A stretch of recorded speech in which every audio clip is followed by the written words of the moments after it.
mortal world, to a realm of thunder and prophecy, jealousy and fate, the world of the ancient Greek gods. We'll explore the stories of the Olympians, the titans before them, and the tangled relationships that shaped both heaven and earth. These are myths of creation, power, love, vengeance, and everything in between. As always, I'd love to know, where in the world are you listening from, and what time is it for you? Whether you're lying in bed, drifting off to the sound of soft thunder, or just taking a moment to rest your mind, this time is yours. In the beginning, there was nothing. Not a void, not a sky, not a sea, nor even a whisper of wind. There was no time, no movement, no light to mark the passing of an age, nor sound to echo the birthing of the world. There was only chaos, an empty, yawning vastness, boundless and dark, the raw potential of everything that would ever be. From this silent chaos, as inevitable as the stirring of thought within sleep, came the first presences.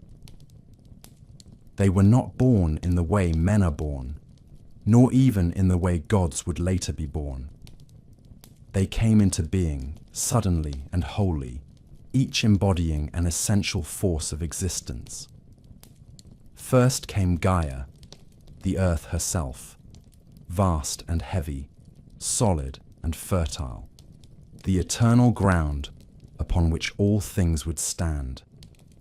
Alongside her rose Tartarus, the deep pit, the shadowy cavern beneath all things, black and unknowable, destined to become the prison of gods. From the same murky stillness came Eros, the force of desire and union, the soft mystery that would compel form to seek form, and life to reach for life. Then came Nyx, the velvet of night, cloaking the world in her sable wings, and Erebus, the darkness of shadow and the space between. From these formless beginnings, the cosmos began to shape itself, not with order nor with reason, but with the slow inevitability of a tree reaching toward the sun, even when there is no sun to see.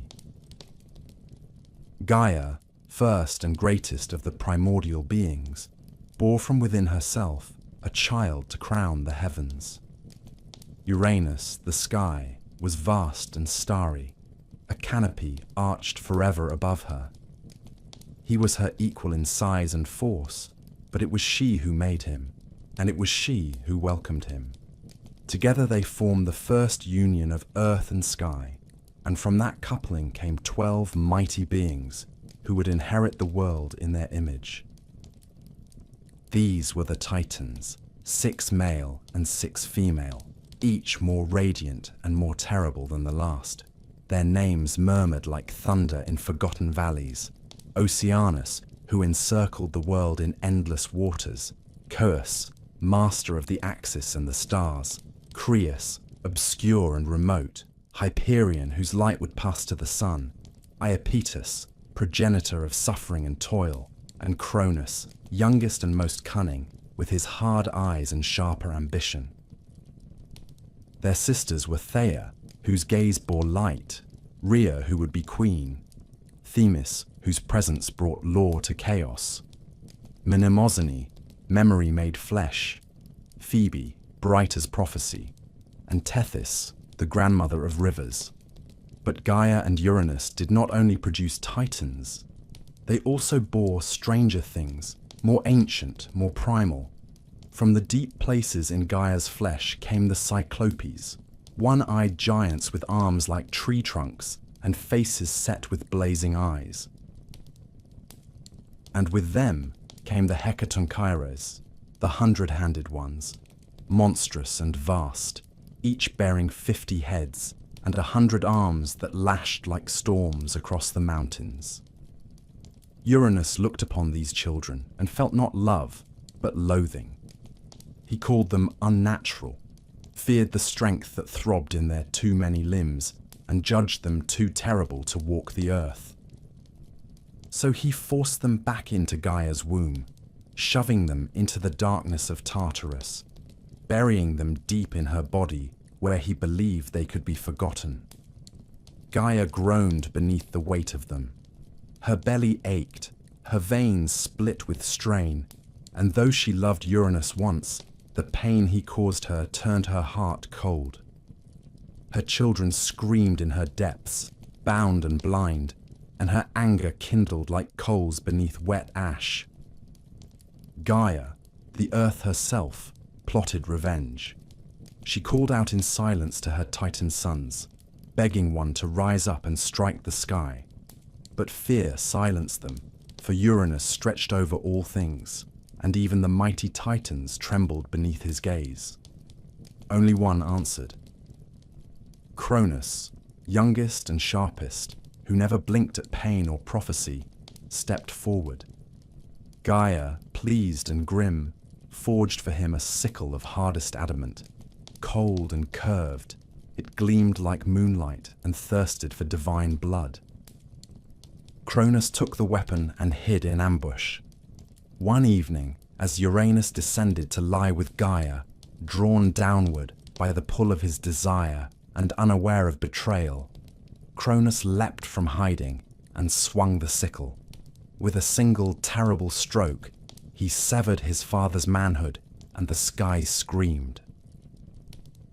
The blood of Uranus spattered the earth and foamed upon the sea. From the earth where it fell, Gaia gave birth again. The Furies rose, black-cloaked spirits of vengeance with eyes dripping blood and hair knotted with serpents. The giants were born, huge and violent, their feet rooted in the mountains and their rage as old as night. And from the white foam that frothed around the severed flesh in the sea, a goddess arose fully grown, Aphrodite, laughter-loving and deadly, born not from a womb, but from blood and salt and sky. Uranus fled the world, retreating to the heavens, cursing Cronus with his last breath. He cried out that Cronus, too, would be overthrown by his own child, that the wheel of fate would turn as it always must, grinding even the strongest to dust. But Cronus only laughed, crowned in blood, holding the sickle that had made him king. He cast the severed flesh into the sea and turned to his brothers and sisters. The age of Uranus had ended. The age of the Titans had begun. The world was young, and already it had known betrayal, pain, ambition, and prophecy. These would not be the last. Not in a world where gods could bleed, and mothers could plot, and children could become kings. With Uranus dethroned, and his screams still echoing in the farthest corners of the cosmos, Cronus stood tall among his brethren, the sickle of adamant heavy in his hand, and the air around him dense with silence. There was no formal coronation, no trumpet from the heavens, no divine sanction to crown his rule. He simply was king, as all tyrants are once the stronger hand falls. His brothers and sisters looked upon him not with love, but with the sharp and glittering fear that gathers like frost upon leaves just before the breaking of winter. Gaia, proud of the son who had obeyed her vengeance, looked on with weary satisfaction. Yet the earth knew, even if Cronus did not, that the pattern had already been sown. Fathers fall to sons, and kings do not rule forever. But the world was young, and the Titans rejoiced. For an age, there was peace. The air was thick with life, and the soil hummed beneath the Titans' steps. Mountains grew tall and proud, and rivers found their winding ways through the new lands of the earth. Cronus ruled with the certainty of one who has taken power through blood and will not give it up easily. Beside him stood his sister and queen Rhea, as regal and cold as starlight, her gaze unreadable, and her silence as deep as the ocean trenches. Together they brought forth the second generation of gods, beings who would later bear the names of Olympus, but who, in this age, were only children yet to be feared. The realm of the Titans was vast and orderly, with Cronus seated high, dispensing judgments, commanding winds and weather, shaping the elements beneath his iron will. It was a golden age, not because it was just, but because it was the first. The Titans ruled because they had no challengers, and the world was too young to dream of rebellion. But prophecy does not slumber. It waits. It clings to the edges of every throne and settles into the marrow of the one who sits upon it. Cronus, for all his might and mastery, could not forget the words of his father, hurled like a curse across time in his final breath. One day, a son of Cronus would rise against him, just as he had risen against the sky. That thought, whispered often in the quiet of the night, grew in his mind like a thorned vine, twisting tighter around his sanity with every passing year. And so, like a man drowning in dreams of fire, Cronus acted with cruelty in the name of caution. Each time Rhea bore him a child, he took the newborn god from her arms and swallowed it whole. It was not done in anger. There was no rage in his eyes as he committed this quiet, terrible ritual. Only cold necessity, sharpened by fear. First came Hestia, goddess of the hearth and flame, swallowed while her eyes were still closed to the world. Then Demeter, who would have made the fields bloom. Then Hera, who would have been queen. Then Hades, whose grim destiny was already written in the cold places of the underworld. Then Poseidon, god of the sea, before there was even a word for the ocean. 5 children, divine and immortal, consumed not in violence, but in order to stave off fate. Each time, Rhea wept in silence, her mourning swallowed by the wide halls of Cronus's domain. She grew hollow with grief, her eyes ringed with shadows, her womb filled with despair. And each time she laid on the birthing stone, she whispered to Gaia, who listened in the dark places of the earth and plotted quietly, as she always had. By the 6th child, Rhea could bear it no longer. She travelled in secret to the heart of Gaia's domain, where the earth murmured with ancient memory, and there she devised a plan. When the time came and her 6th child was born, she did not place him in the arms of Cronus. Instead, she gave him a stone, swaddled in cloth, smooth and heavy and silent. Cronus took it without suspicion and swallowed it, as he had the others, believing the threat once more subdued. The child, a boy with eyes like storm clouds and a cry like thunder, was spirited away by Rhea to the island of Crete, far from Cronus's gaze. There, in a cave hidden among the folds of the mountains, young Zeus was raised in secret. His cradle was carved from rock and hung by golden chains from the branches of a sacred tree, so that he might neither touch earth nor sky, hiding him from the reach of his father's sight. Around him danced the Curetes, armored youths, who clashed their swords and shields to drown out the infant's cries, their war dance a lullaby of violence to mask the sound of destiny being nurtured in silence. The goat Amalthea nursed him, her milk rich and divine, and from her horn the cornucopia would one day spill unending bounty. The nymphs bathed him in sacred water and whispered to him stories of the stars. As Zeus grew, so too did his strength, and the wrath of the heavens waited behind his eyes. He learned of his birth, of his devoured siblings, of the stone that Cronus had swallowed in his place, and he vowed in the cold of night and in the echoing chambers of the cave that he would not let the same fate fall upon him. The world outside turned, unaware that in a hidden grotto, vengeance was ripening like fruit on the vine. The age of Titans endured, but in the roots of the mountain, a child of thunder listened to the earth and prepared. The same prophecy that had felled Uranus now beat like a second heart beneath the soil. For in the world of gods, no feast lasts forever, no crown sits easy, and no power is ever truly safe from the child born in shadow, with a name whispered only by mothers and nymphs. For a time, the rule of Cronus was hailed across the breadth of the earth as a golden age, not for its justice nor its mercy, but for its simplicity. There was order, there was stability. The Titans held sway over the known world, their strength unmatched, and their names etched like iron into the bones of the mountains and the furthest stretch of ocean. Mortals, newly awakened from the soil and breath of Gaia, lived in quiet harmony, untouched by the horrors of war or the endless tumults of ambition that would later scar the ages. They did not grow old.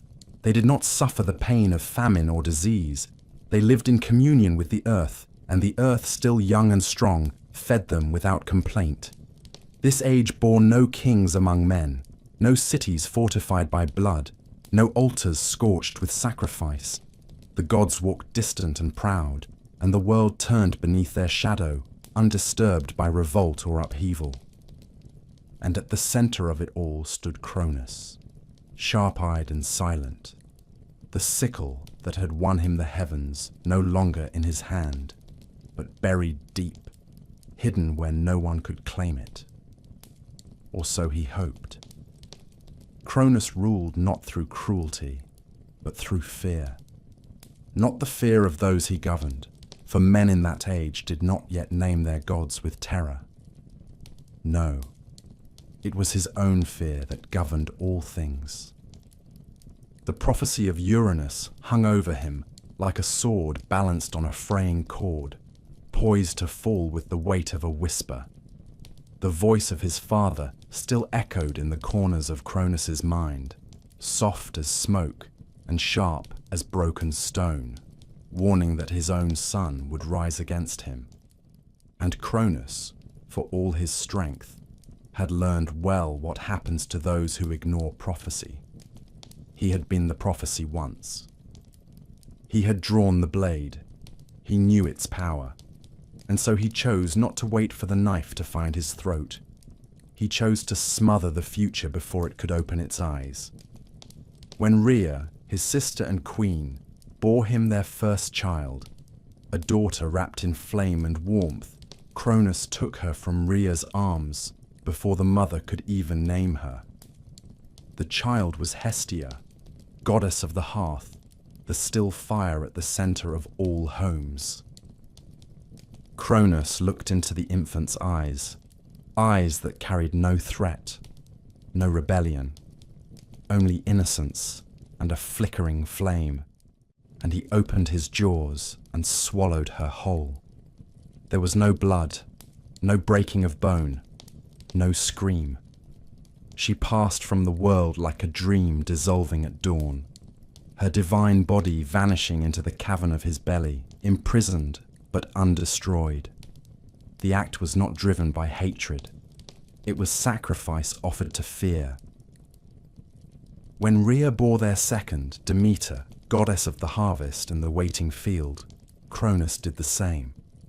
Then Hera, the storm-eyed future queen, proud even in infancy. Then Hades, whose dark gaze was already fixed on the caverns below. Then Poseidon, wreathed in salt and breath of sea, his cries echoing like waves against the shore. Each was taken, each was swallowed. Each was bound in silence within their father's body. And Rhea, who had once walked like a queen through the halls of Olympus, grew thin with grief and heavy with wrath. Her arms, again and again emptied of her children, trembled with a fury she did not speak aloud, but the ache in her womb did not fade. The cycle continued, and in the quiet, she turned not to her husband, not to her sisters, but to Gaia, the eternal, the wise, who knew well the ache of betrayal and the bitter taste of vengeance. Gaia, who had once plotted the fall of Uranus, listened once more. And together, They crafted a plan not of war or confrontation, but of quiet defiance, the kind that grows in the spaces between heartbeat and breath. When Rhea bore her sixth child, she did not announce it. She did not weep aloud. She slipped away to the island of Crete, to a cave beneath Mount Ida, where the air was thick with the scent of cedar and goat milk, and the sky seemed too distant to hear a cry. There, in secrecy and sorrow, she gave birth to Zeus. The boy was strong from the first breath, his lungs full of thunder, and his fingers curled like they were already reaching for a crown. Rhea kissed his brow and swore no Titan's jaws would ever close around him. When she returned to Cronus, she carried not her son, but a swaddled stone. It was wrapped in soft linen and smeared with the scent of afterbirth. Cronus, blinded by habit and dread, did not question. He took the bundle and swallowed it whole. The deception worked. Zeus was spared. And high in the mountains, surrounded by loyal nymphs and shielded by the clanging dance of the Curettes, the infant god was fed with the milk of Amalthea and lulled to sleep by lullabies older than language. The years passed, and the boy grew. He grew in strength, in cunning, and in purpose. He knew his siblings were not dead, but bound in the belly of the tyrant. He knew his father's time was borrowed, a fire fed only by the kindling of fear. And he knew, as all sons must one day know, that the world his father had built was not one he would inherit. It was one he would have to tear down, ere. But not yet. The golden age continued, its days numbered in secret, its sunsets beautiful and doomed. The Titans ruled still, but the wind had changed. Somewhere, far from the throne, a storm was learning to speak. When Zeus came of age, the world had not yet seen him. He had grown in secret, cradled by the earth, hardened by solitude, and raised among ancient things that whispered to him of duty and vengeance. The Cretan cave in which he had been hidden still echoed with the clang of the Curettes' weapons, a dance of defiance that masked his infancy, and now, in his maturity, stirred his blood like the sound of distant war drums. He had learned from Gaia that he was not alone in the world, not truly, for within the gut of Cronus still lived his siblings, swallowed yet undigested, immortal and imprisoned, flickering like smothered stars. Hestia, the gentle flame, Demeter, the patient harvest, Hera, fierce with pride, Hades brooding in the dark, Poseidon, restless like the tide. They lived, and Zeus felt them in his dreams, their essence calling to him like voices from beneath the sea. He had not known them, not truly, but he bore their memory in his marrow, and he knew that his father's reign was a sickness upon the world, a brittle shell of power built atop fear and sealed with silence. It was Gaia who first brought him to Metis, the wise Titaness, who understood the tides of prophecy and the craft of cunning.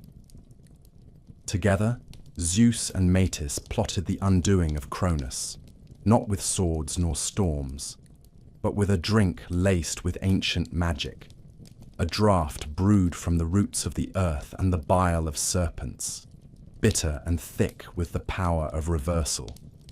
Zeus did not come in wrath. He came as a servant, veiled in humility, bearing the poisoned drink in a goblet of carved stone. Cronus, as proud as he was weary, never suspected. He drank, and the world changed. First came the stone, cold and round, wrapped still in the cloth Rhea had once pressed into his hands. It tumbled from his throat and struck the earth with the weight of prophecy fulfilled. Then came the gods. One by one, his children returned to the world, full-formed and radiant, as if no time had passed, as if they had merely been dreaming. Hestia, Demeter, Hera, Hades, Poseidon. They emerged not as infants, but as immortals forged in the crucible of suffering, their eyes lit with the fire of purpose. They stood beside Zeus, not as subjects, but as equals. The 6 children of Cronus, now reunited, did not need to speak their oath aloud. It hung between them, unspoken but ironclad. They would not be devoured again. They would rise. They would make war. And so began the Titanomachy, the war that tore the heavens and split the earth, a conflict that raged for 10 years and shook the very bones of the world. On one side stood the old gods, the Titans, led by Cronus and bolstered by the might of his brothers and sisters, towering beings of vast power, each etched with the memory of the first age. On the other side stood the younger gods, the Olympians, raw and burning with purpose, wielding the fury of youth and the justice of rebellion. The war was not a single battle, not a clash of arms that ended with a victor crowned. It was a storm that lasted a decade, a siege against time itself. Mountains were thrown like javelins. Rivers ran red not with blood, but with the force of the divine. Day and night lost meaning as the heavens burned and the earth cracked beneath the weight of struggle. At first, the Titans held the upper hand. Cronus fought with a desperation born of inevitability, striking with all the terror of one who knows his throne cannot last, but refuses to fall without fire. The younger gods, though mighty, could not overcome the entrenched power of the Titans alone. But Gaia, ever watchful, whispered again to Zeus, reminding him of the allies his father had once buried. Deep in Tartarus, in chains of agony, still lay the 100-handed ones, Briareus, Cottus, and Gyges, and the Cyclopes, children of Gaia and Uranus, born before time and stronger than mountains. Zeus descended into the pit, the realm of shadow and sorrow, where even the light of the gods could barely cling to the walls. There he found them, bound in suffering, their 100 hands limp, their 100 mouths silenced. He broke their chains. He spoke to them, not as a master, but as a brother. In return, they gave him gifts. The Cyclopes, once scorned, forged weapons to match the fury of the sky. For Zeus, they made the thunderbolt, a spear of lightning that split the heavens with a single cry. For Poseidon, they crafted the trident, a weapon that could stir the oceans and shatter the land. For Hades, they gave the helm of darkness, a crown of invisibility that cloaked its wearer from sight and spirit alike. Armed and emboldened, the Olympians rose anew, not as rebels, but as gods of destiny. The final days of the war were apocalyptic. Briareus and his brothers hurled boulders like hail. Zeus rained thunder upon the peaks of Thessaly. Poseidon shook the sea until islands cracked in two. Hades, unseen, slipped through the ranks of Titans, sowing confusion and fear. At last, Cronus fell, not in a blaze of glory, but in exhaustion, overcome not only by the might of his children, but by the prophecy he had tried to defy. The Titans were defeated, bound in chains of unbreakable bronze and hurled into Tartarus, deeper than dreams, beneath even the roots of the earth. There, guarded by the 100-handed ones, they would remain, howling in silence, memories of a power that could not outlast time. Zeus stood over the battlefield, not as a child of prophecy, but as a king. The sky cleared. The war was over. The age of the Titans had ended. A new age was about to begin. But peace, in the world of gods, is always fleeting. And the throne, once won, is never safe. The war had ended, or so the gods believed. The Titans were cast into Tartarus, bound beneath the roots of the world, and the sky, once split with thunder and the shouts of battle, had gone still. Zeus had claimed the throne, not with ceremony, but with the simple fact of victory. The halls of Olympus, newly risen atop the mountain that pierced the heavens, began to echo with the footsteps of the new gods. Their voices were loud with triumph, and their laughter rolled like wine through the stone corridors. But far beneath their feet, deeper than the darkness of Hades, the earth remembered its wounds. The blood of Uranus still pulsed in its buried veins, and Gaia, ancient and enduring, stirred in fury. She had helped the Olympians in their war, but her allegiance had never belonged to Zeus. Her loyalty was to balance, to vengeance, and to the old order that had been cast down.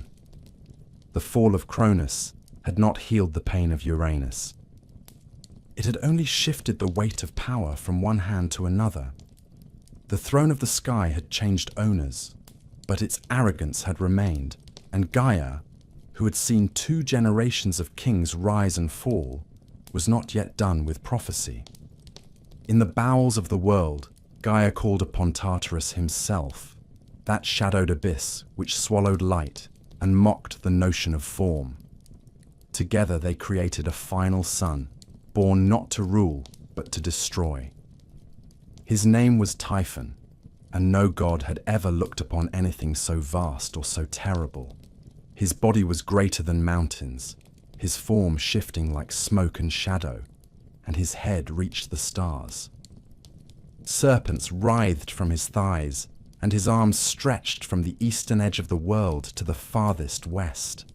His voice was the shriek of 1,000 beasts, and his eyes burned with fire. When he breathed, it scorched the sky. When he roared, even the dead stirred in their tombs. He was the last born of the earth, the storm that would end all thrones. Not even the Titans in their prime had borne such monstrous power. Typhon rose from the depths like a nightmare made flesh. The sea recoiled at his coming. The mountains bent like reeds. As he approached Olympus, the sky darkened with unnatural clouds, and thunder cracked the heavens, not from Zeus's hand, but from the fury of something older and angrier than the gods had ever known. The Olympians saw him and despaired. They had tasted war, but they had never seen this. Many fled. Apollo, swift as ever, vanished to the west. Hermes slipped into shadow. Ares, god of war, trembled and fled to distant lands. Only a few remained. Athena stood firm, spear in hand, her face cold as marble. And Zeus, whose hand still bore the thunderbolt, refused to abandon his throne. Zeus faced Typhon alone. The battle was not a single duel, not a strike and a counter. It was a cataclysm, a war of elements, a struggle that echoed through every realm of existence. Typhon hurled mountains like stones. He tore up rivers and flung them skyward. His serpents lashed the stars. Zeus met him with storm. Lightning burst from his palm like spears of flame. Thunder shattered the air. The winds obeyed his command, howling with fury, and the rain fell in sheets that drowned valleys. They fought across the heavens, across the earth, even into the sea, their clash reshaping the world with every blow. Zeus struck Typhon down upon Mount Haemus, and the blood of the monster stained its slopes forever. But Typhon did not die. He rose again, and in a moment of weakness, he overcame the king of the gods. With his monstrous limbs, he tore the sinews from Zeus's hands and feet, ripping from him the very strength that made him sovereign. Crippled and bound, Zeus was carried by Typhon to a distant cave in Cilicia. hidden among the black cliffs and jagged rocks where he was imprisoned, helpless and mocked. But gods are not so easily slain. The tale of Zeus's captivity passed into the hands of Hermes and Pan, who together crept into the cave, disguised by shadow and guile. They tricked the monstrous guardian and stole back the sinews, fleeing with the speed of wind and goatfoot. When they returned the stolen strength to Zeus, the skies once again shivered with his fury. No longer bound, no longer silent, he rose in wrath. He summoned every storm. The heavens turned black, the stars were veiled, and the earth itself held its breath. The final clash came not in the sky but upon the earth, where Zeus hurled the full might of his thunderbolt into Typhon's heart. The blow shook the world. Typhon screamed, his voice a chorus of agony that shattered the mountains and drove beasts mad. Cracked and broken he staggered, and Zeus cast him down at last. He fell into the bowels of the earth, where even Gaia could not reach him. There he was entombed, crushed beneath Mount Etna in Sicily, his body chained in molten stone, his breath venting as smoke, his limbs writhing in futile rage. The volcano that bears his prison still rumbles with his fury, still smokes with his breath. It is said that when Etna erupts, it is Typhon stirring in his chains, dreaming of vengeance and storm. With the monster defeated, Zeus returned to Olympus, not only as king, but as savior. He had faced the final horror, the last child of Earth's wrath, and he had endured. The other gods, who had fled or faltered, returned to his court in silence. They bent their knees and accepted the new order, not out of love, but out of awe. Olympus belonged to Zeus now, not by right, but by conquest. And though the throne was his, he knew what Gaia had always known. The world remembers. The world does not forgive. And even the greatest gods must always keep one eye on the deep places beneath their feet, where monsters dream of fire and the future waits in silence. The sky was quiet again. The air, once thick with the smoke of burning mountains and the scent of scorched divine blood, grew still. The echoes of Typhon's defeat faded into memory, but their weight lingered in the bones of the gods. Zeus, who had wrestled with the storm and stood bloodied before the jaws of annihilation, returned to Olympus changed. He had taken the throne by victory, by cunning, by prophecy fulfilled, and now, after facing the wrath of the earth herself, he claimed it with finality. There would be no more monsters. There would be no more wars among the gods. Not if he could help it. But Zeus, for all his thunder and might, was not a fool. He knew that rule was never secure unless it was shared in balance. Even the sky cannot exist without the pull of the sea or the hush of the underworld. And so, with the blood of the old age still wet upon the soil, the three sons of Cronus gathered, and they cast lots to divide the dominion of all existence. They did not argue. They did not plead. They left their fates to chance, as was the custom of gods. Each drew from the urn a token shaped by destiny. To Zeus fell the sky, the heavens above, the clouds and winds, and the throne of Olympus itself. To Poseidon came the sea, the fathomless deep, and every wave that ever rolled against a shore. And to Hades, eldest and most grim, fell the underworld, the shadowed land where the dead drift in silence and memory.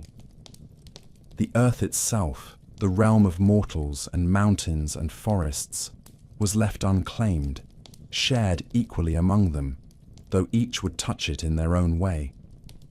It was said that the lot fell fairly, though some whispered that Zeus had bent fate with a quiet hand. But none questioned it aloud. The balance had been struck, and the world, for the first time, new order. Zeus ascended to his throne atop Olympus, a seat he carved from the bones of the storm, ringed in cloud and guarded by law.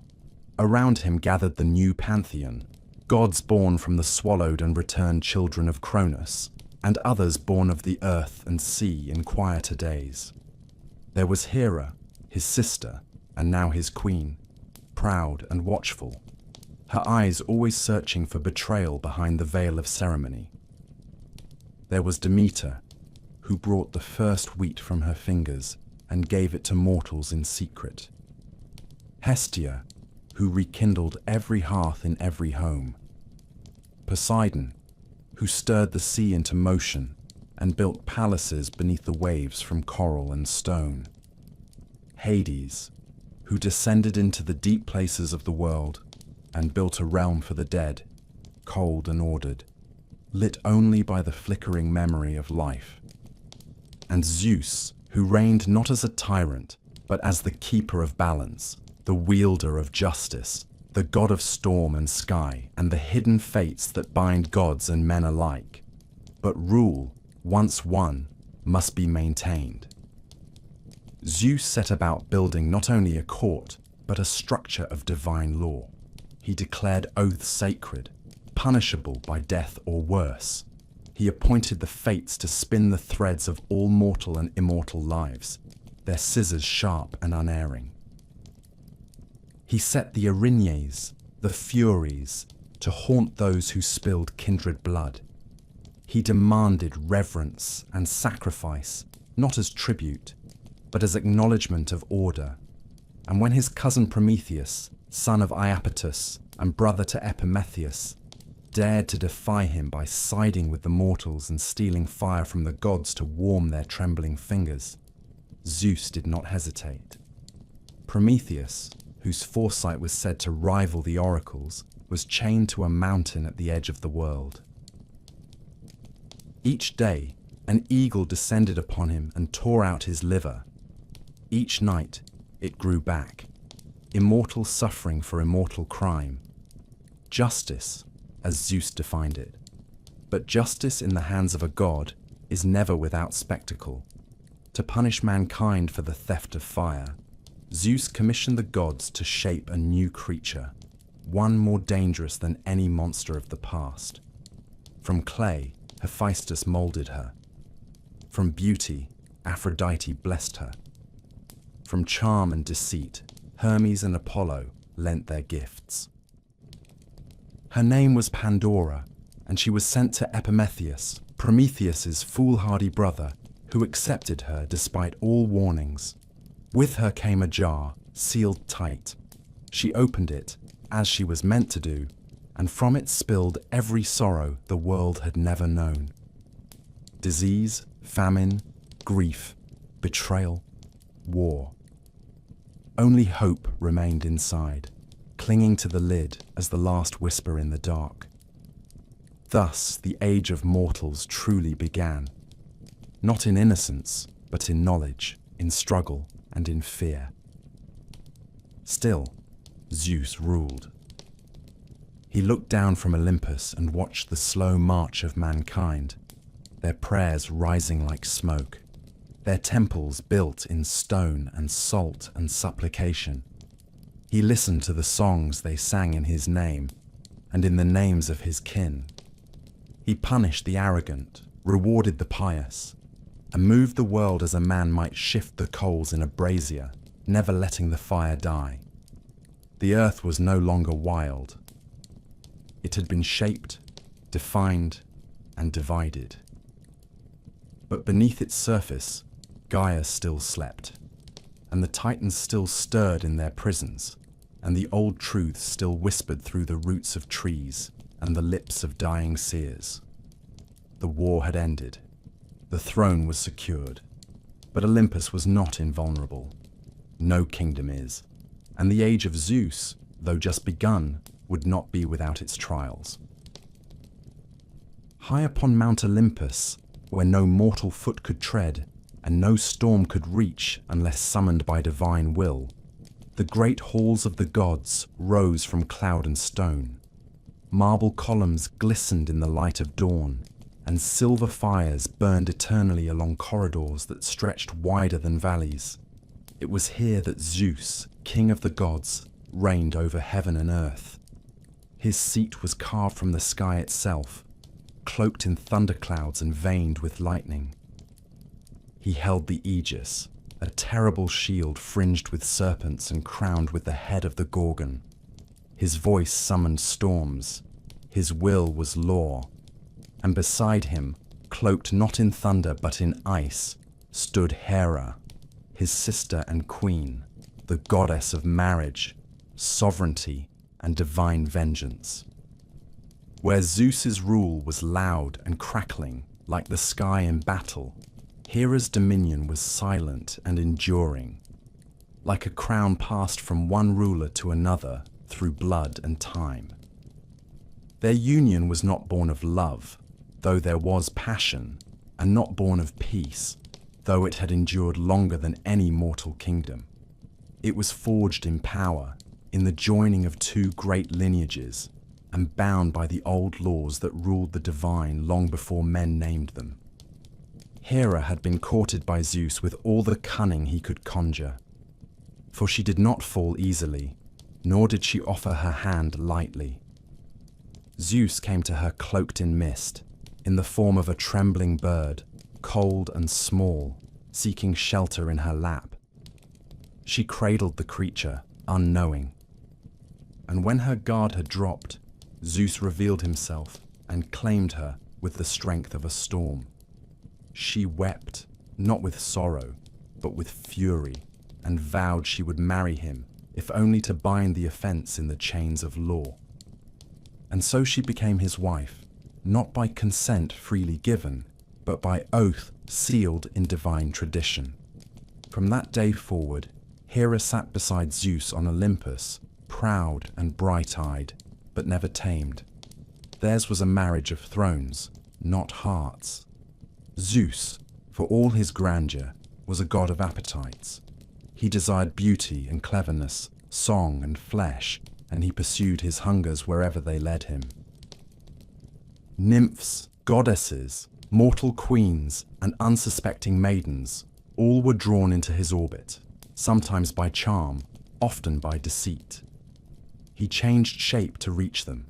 A swan, a bull, a shower of gold, he bent the laws of form and time to satisfy his whims, and Hera, bound by her station, watched. She knew. She always knew. The Queen of Heaven was no fool. Her silence was never ignorance. It was patience turned to wrath. Hera's vengeance was not swift. It was not like Zeus's thunderbolts, loud and fleeting. Hers was slow and precise. She did not strike Zeus. She struck what he loved. His mistresses, who bore the children of fate and tragedy. His sons and daughters, half divine, doomed from birth to carry the burden of their father's sins. Io turned into a heifer and chased across the world by a biting gadfly. Semele, burned to ash by Zeus's divine form, her unborn child ripped from her body and sewn into Zeus's own thigh. Leto, exiled and hunted while pregnant with twins. Alcmen, who bore Heracles and was hounded by Hera's hatred even before the child drew his first breath. Hera's punishments were cruel, but they were always deliberate. She did not rage blindly. She orchestrated the ruin of those who defied her dignity. There was one time, it is said, when Hera could bear no more. The weight of humiliation, of whispered jests in Olympus's golden halls, of the quiet sympathy in Athena's eyes, and the mocking laughter of Aphrodite drove her to action. She gathered the other gods, Poseidon with his trident clenched in scorn, Athena with her cold logic, Apollo with his sun-drenched pride, and together they plotted against Zeus.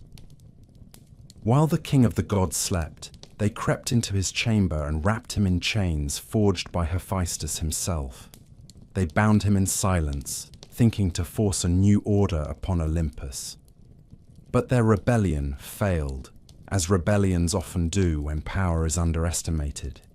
Thetis, the silver-footed sea nymph, summoned Briareus, the 100-handed one, who came roaring up from the depths and broke the chains with ease. Zeus awoke, and in his fury seized Hera. He hung her from the sky by golden fetters, her arms stretched wide, anvils tied to her ankles. She wept, but not for mercy. She wept because he had made her spectacle, because in his wrath he had tried to humiliate her before the world. She did not forget. In time, he released her. There was no apology. There was no reconciliation, only an unspoken truce between sovereigns who knew that their rule depended on standing side by side, whether in unity or in silence. Hera returned to her throne and resumed her place as queen, more watchful than ever. She would never forgive the slights. She would never forget the pain, but she would wear her crown, and she would rule with grace and terror. For Olympus was not merely Zeus's realm, it was hers as well, shaped by her silence, her vengeance, and her unwavering resolve. Together, Zeus and Hera governed the heavens. Their children were few, but powerful. Ares, god of war, violent and impetuous. Hebe, goddess of youth and cupbearer to the gods. Eileithyia, goddess of childbirth. Hephaestus, who was cast from Olympus for his ugliness, or for daring to defend his mother, depending on which tale one believes. Their house was a battlefield and a court, a place of feast and judgment, of grudges and alliances. The royal family of Olympus was no different than the dynasties of mortal kings, proud, fractured, bound by blood and burden. And at its heart sat Zeus and Hera, eternal and embattled, locked in a marriage that had outlasted empires and would outlast them still. Not a love story, but a reign. Not a union, but a throne shared between two gods too proud to yield. Among the many paradoxes that formed the storm-crowned reign of Zeus, none were more wondrous nor more terrifying than the strange arrival of his children. They were not born as mortal children are born, with pain and blood and the soft wailing of new life. No, the offspring of Zeus entered the world like omens, sudden and radiant and strange, as if the very fabric of existence could not contain them for long. Their births were tangled in prophecy, in vengeance, in deceit and pride, and none more so than that of Athena, the bright-eyed goddess of wisdom, of war and reason, of strategy, and the cities of men. Her coming was not foretold by stars, nor sung by nymphs, but whispered in fear by the earth itself. For Zeus had taken Metis, the cleverest of the Titanesses, daughter of Oceanus and Tethys, whose mind was said to be as deep as the sea and as subtle as mist. She was not seduced with force or fire. Zeus pursued her with patience, cloaking himself in flattery and argument, drawing her into his embrace, not out of passion, but because the world had grown too unstable for a woman like her to walk free. Yet even in victory, he feared her. For Gaia and Uranus had warned him that Metis would bear him 2 children. The first, a daughter, wiser than her mother. The second, a son, who would be mightier than his father and cast him down as Zeus had cast down Cronus, and Cronus had struck down Uranus before him. Zeus, who had once freed the world from the tyranny of his sire, now trembled at the thought of his own undoing. And so, when Metis was with child, he acted. He summoned her with sweet words and coaxed her to his side. Then, without warning or hesitation, he opened his mouth and swallowed her whole. The gods who witnessed it said nothing. The air stood still. Metis vanished into his body, and with her went the child she carried. But Metis was not like other beings. She did not die. She lived within Zeus, her voice curling around his bones, her knowledge spreading through his limbs like wine through a golden cup. She nested in his mind, whispering, growing, watching. And in time, the child she bore began to press against the boundaries of her prison, not with fists, but with thought, with reason, with power that no father could contain. Zeus began to suffer. At first, it was a stiffness in the temples, then a pounding that shook his very vision. No healing nor incantation soothed him. No god could ease his pain. Finally, in desperation, he called upon Hephaestus, the smith of Olympus, the god of flame and craft and forge. In some tellings it was Prometheus, in others Hermes or Pallas. But the most enduring tale names Hephaestus, grim and resolute, bearing a bronze axe forged in the depths of the earth. At Zeus's command, the smith lifted his blade and split the Sky King's forehead with a single stroke, and from the crack, not in blood, but in brilliance, emerged Athena. She came forth fully grown, armored in gold and gleaming bronze, her shield polished to mirror the stars, her spear taller than a man's height, her eyes sharp as tempered steel. She did not cry out. She shouted a war cry so pure and so strong that the heavens trembled and Olympus itself shook. The gods drew back in awe. No one had ever seen such a birth. No one had ever seen a goddess so composed, so cold, so complete. She was not a child. She was a force. And from that moment, she became the favored daughter of Zeus, not merely a reflection of his will, but its sharpening. He gave her the aegis to wear. He trusted her counsel before all others. She was wisdom and strategy, and unlike her father, she did not bend easily to impulse or wrath. She was war, but not fury. She was justice, but not mercy. The olive tree and the spear, the owl and the storm. Yet not all his children emerged so favored. For another child, born under darker skies and crueler arrangements, found only rejection. Hephaestus, god of fire and forge, lame from birth, was said to have been born of Hera alone. In her fury over Zeus birthing Athena without her, Hera resolved to bear a child without his seed. But when she saw the boy, twisted in leg and limb, she recoiled. Whether she cast him from Olympus out of disgust or Zeus himself flung the child in anger during a quarrel, none now say for certain. But Hephaestus fell. He tumbled from the golden halls for an entire day and night, crashing into the sea, where Thetis and Eurynome, two kind-hearted sea goddesses, pulled him from the waves and hid him in a cave. There he grew not in bitterness, but in brilliance.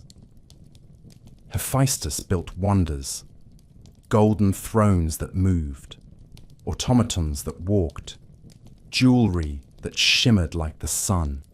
He shaped beauty from flame, and in time he returned. He sent Hera a gift, a throne more splendid than any in Olympus, adorned with pearls and silver, and gears so fine they could not be seen. But when she sat, the throne bound her fast. She could not rise, could not move. The gods begged Hephaestus to release her, but he refused. "I have no mother," he said. Only after Dionysus found him and gave him wine, singing him into joy and stupor, did Hephaestus relent. He came back to Olympus riding a mule, crowned in ivy, and freed Hera. From then on, he claimed his place as the smith of the gods, and they could not do without him. Yet his bitterness remained. His heart, forged in fire, was not immune to pain. When he was wedded to Aphrodite, the most beautiful of all goddesses, it was not love, but order that arranged the match. And she betrayed him. She took Ares into her bed, and when Hephaestus learned of it, he crafted a net so fine it could not be seen, and he cast it over their entwined bodies, dragging them before the gods to shame them in the eyes of Olympus. The gods laughed, for they are cruel and capricious. But Hephaestus did not laugh. He watched, he remembered, and he returned to his forge, where he hammered his sorrow into weapons, where he poured his rage into steel. So it was that the children of Zeus did not come to him in peace. They arrived like omens, like challenges. Athena sprung from prophecy and fear. Hephaestus, cast out and risen in spite of scorn. They were not sons and daughters in the mortal sense. They were gods, fully formed and crowned with purpose. And Olympus, golden and eternal though it seemed, echoed always with the clanging of their stories. The footsteps of war, the hiss of steam, the quiet hush of wisdom, and the soft grinding of resentment beneath the marble floors. Athena, born without a mother, from the very skull of Zeus in a burst of thunder and thought, stood unlike any other goddess in Olympus. She did not crawl, she did not cry, she did not wail for milk or warmth or cradle. She sprang into the world in armor, golden and unyielding, with a spear already in her hand and reason burning behind her eyes. Her birth was not a miracle, but a warning, for no god who arrives armed and silent can be trusted to simply stand idle. The Olympians watched her with awe, for they knew this was not a goddess of soft love or idle beauty. This was a goddess of judgment and will, of strategy, of city walls, of laws written in flame. In the long halls of Olympus, where jealousy and lust often stirred more quickly than wisdom, she moved with purpose. Where other gods shouted or laughed or wept, Athena merely looked. She spoke seldom, but when she did, her words cleaved through silence like a blade through silk. Unlike Ares, who relished the frenzy of blood and chaos, Athena represented the colder side of war, the kind that draws maps and lays traps, the kind that builds siege towers and calculates the movement of men like pieces on a painted board. Hers was the realm of generals, not berserkers. When men prayed to her before battle, they prayed not for fury, but for clarity. They asked for strength in the shield wall, for unbroken lines, for the wisdom to know when to strike and when to wait. She answered those who showed discipline and courage. She did not favor cowards, nor did she indulge recklessness. And when she walked upon the battlefield, and there were times she did, she moved like a shadow of bronze and wind, guiding the brave, toppling the foolish, her shield alight with the Gorgon's head, and her feet never touching blood. Her patronage extended far beyond war. Athena was a goddess of cities, not in name only, but in soul. She brought order to the chaos of wandering tribes. She gave mortals the first glimmer of what it meant to live not as beasts, but as citizens. Architecture, shipbuilding, the loom, the plough, all these, the ancients believed, came from her. She taught crafts and strategy, the weaving of cloth and the weaving of law. Where she walked, men began to shape stone into temples, to raise statues not in fear, but in admiration. And among all the cities, one became her own. When Cecrops, the first king of a newly risen city on the rocky promontory of Attica, prepared to offer his city to a god, both Poseidon and Athena appeared, each laying claim to the people. Poseidon, proud and tempestuous, struck the earth with his trident, and from the rock sprang a fountain of salt water, or in some versions, a magnificent warhorse, swift, strong, untamable. But Athena planted an olive tree, its roots deep and its leaves shimmering silver in the breeze. The people saw the gifts and chose the olive, for it gave wood, food, oil, and peace. And so the city was named for her, Athens. She guarded it always, not with fire, but with wisdom and with an eye that missed nothing. In times of peril, her owl flew across its rooftops. In times of glory, her statues towered above its walls. Even as wars came and kings fell, Athens remained hers. Yet like all the gods, Athena was not without pride. She did not suffer rivals, especially not among mortals who dared to mirror her brilliance. There was a girl once, a Lydian named Arachne, whose skill in weaving was so fine that no pattern could outmatch it. No thread ever broke beneath her fingers. When her neighbors whispered that perhaps Athena herself had taught her, Arachne scoffed. She claimed the goddess had nothing to do with her art, that her skill was her own.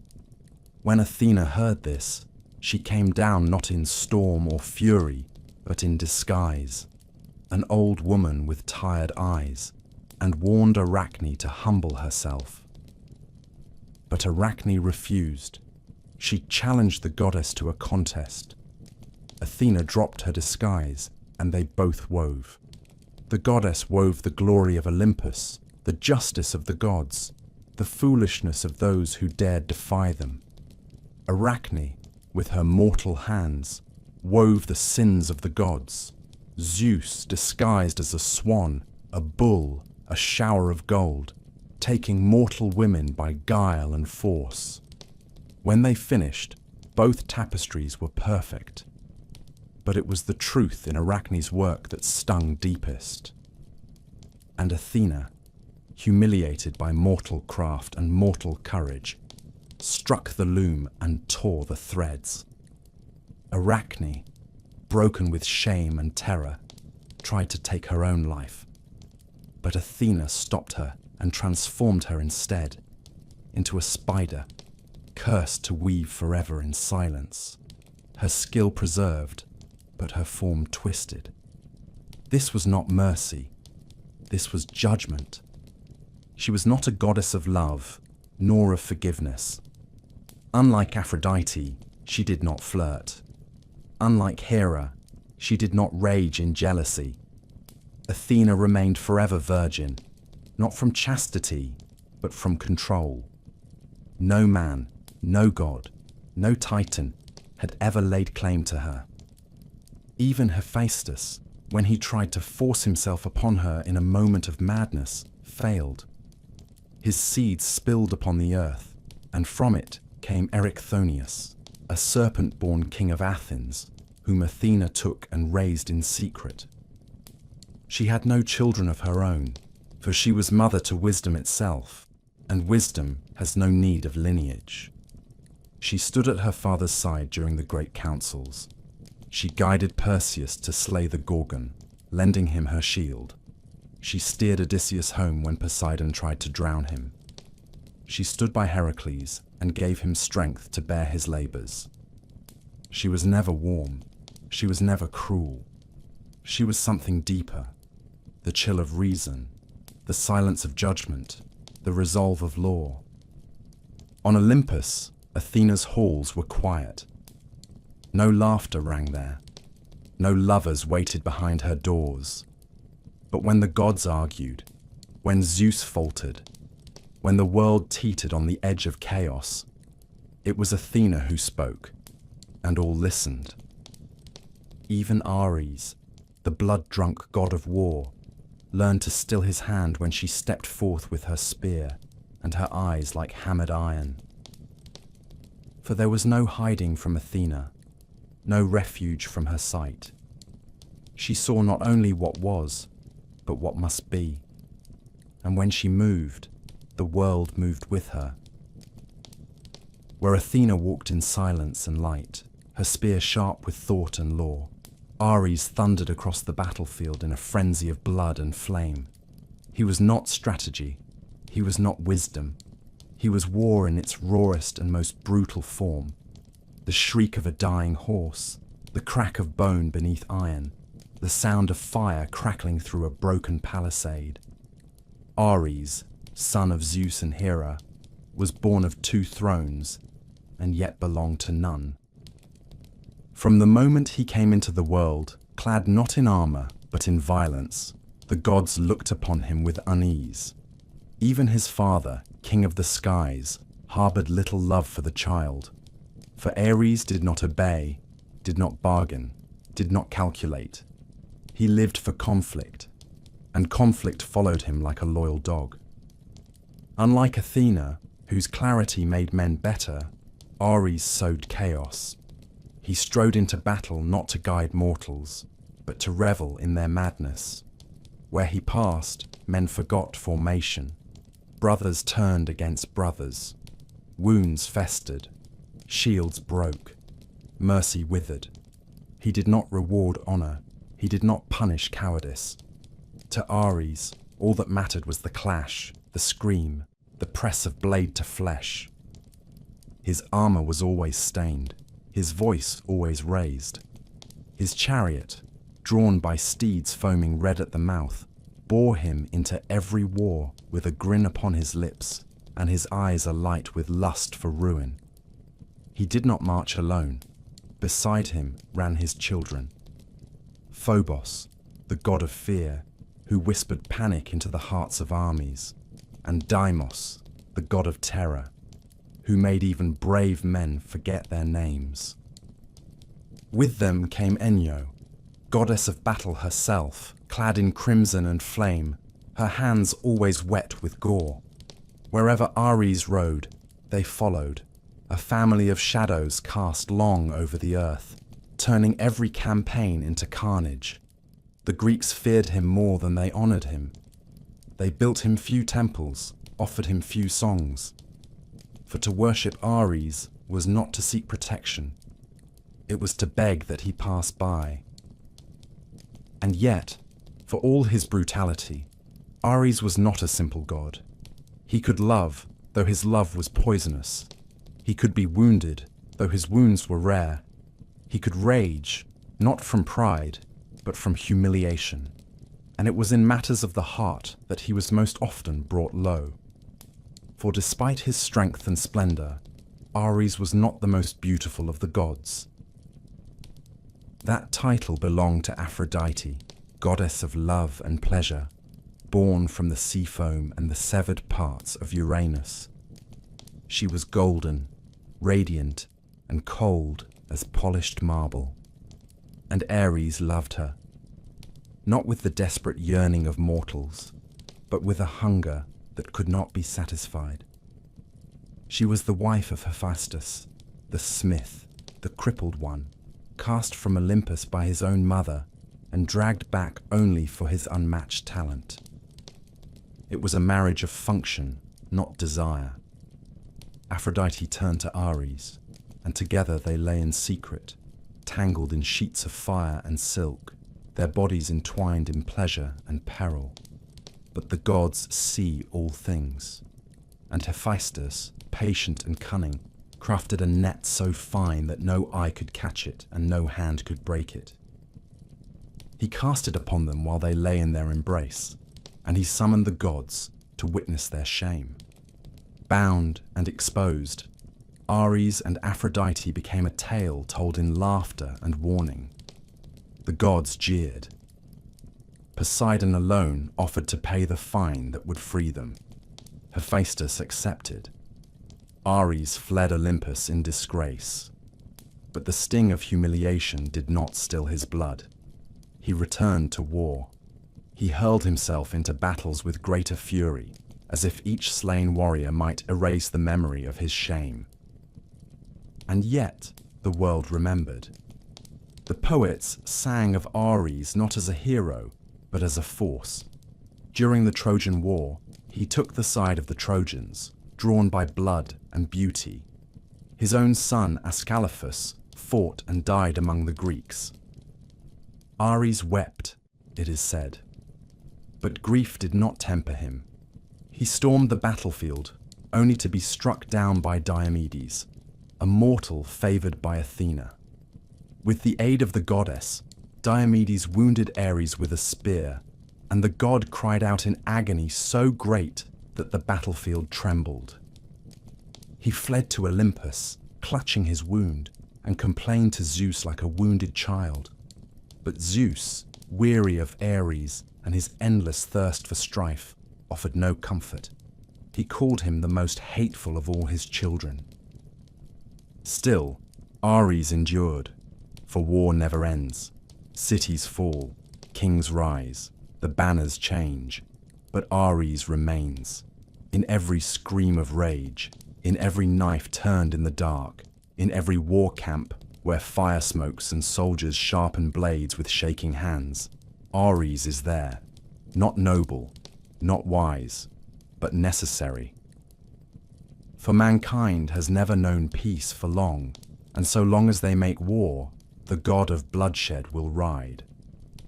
Perhaps he is hated, perhaps he is cursed, but even the gods cannot turn away from war.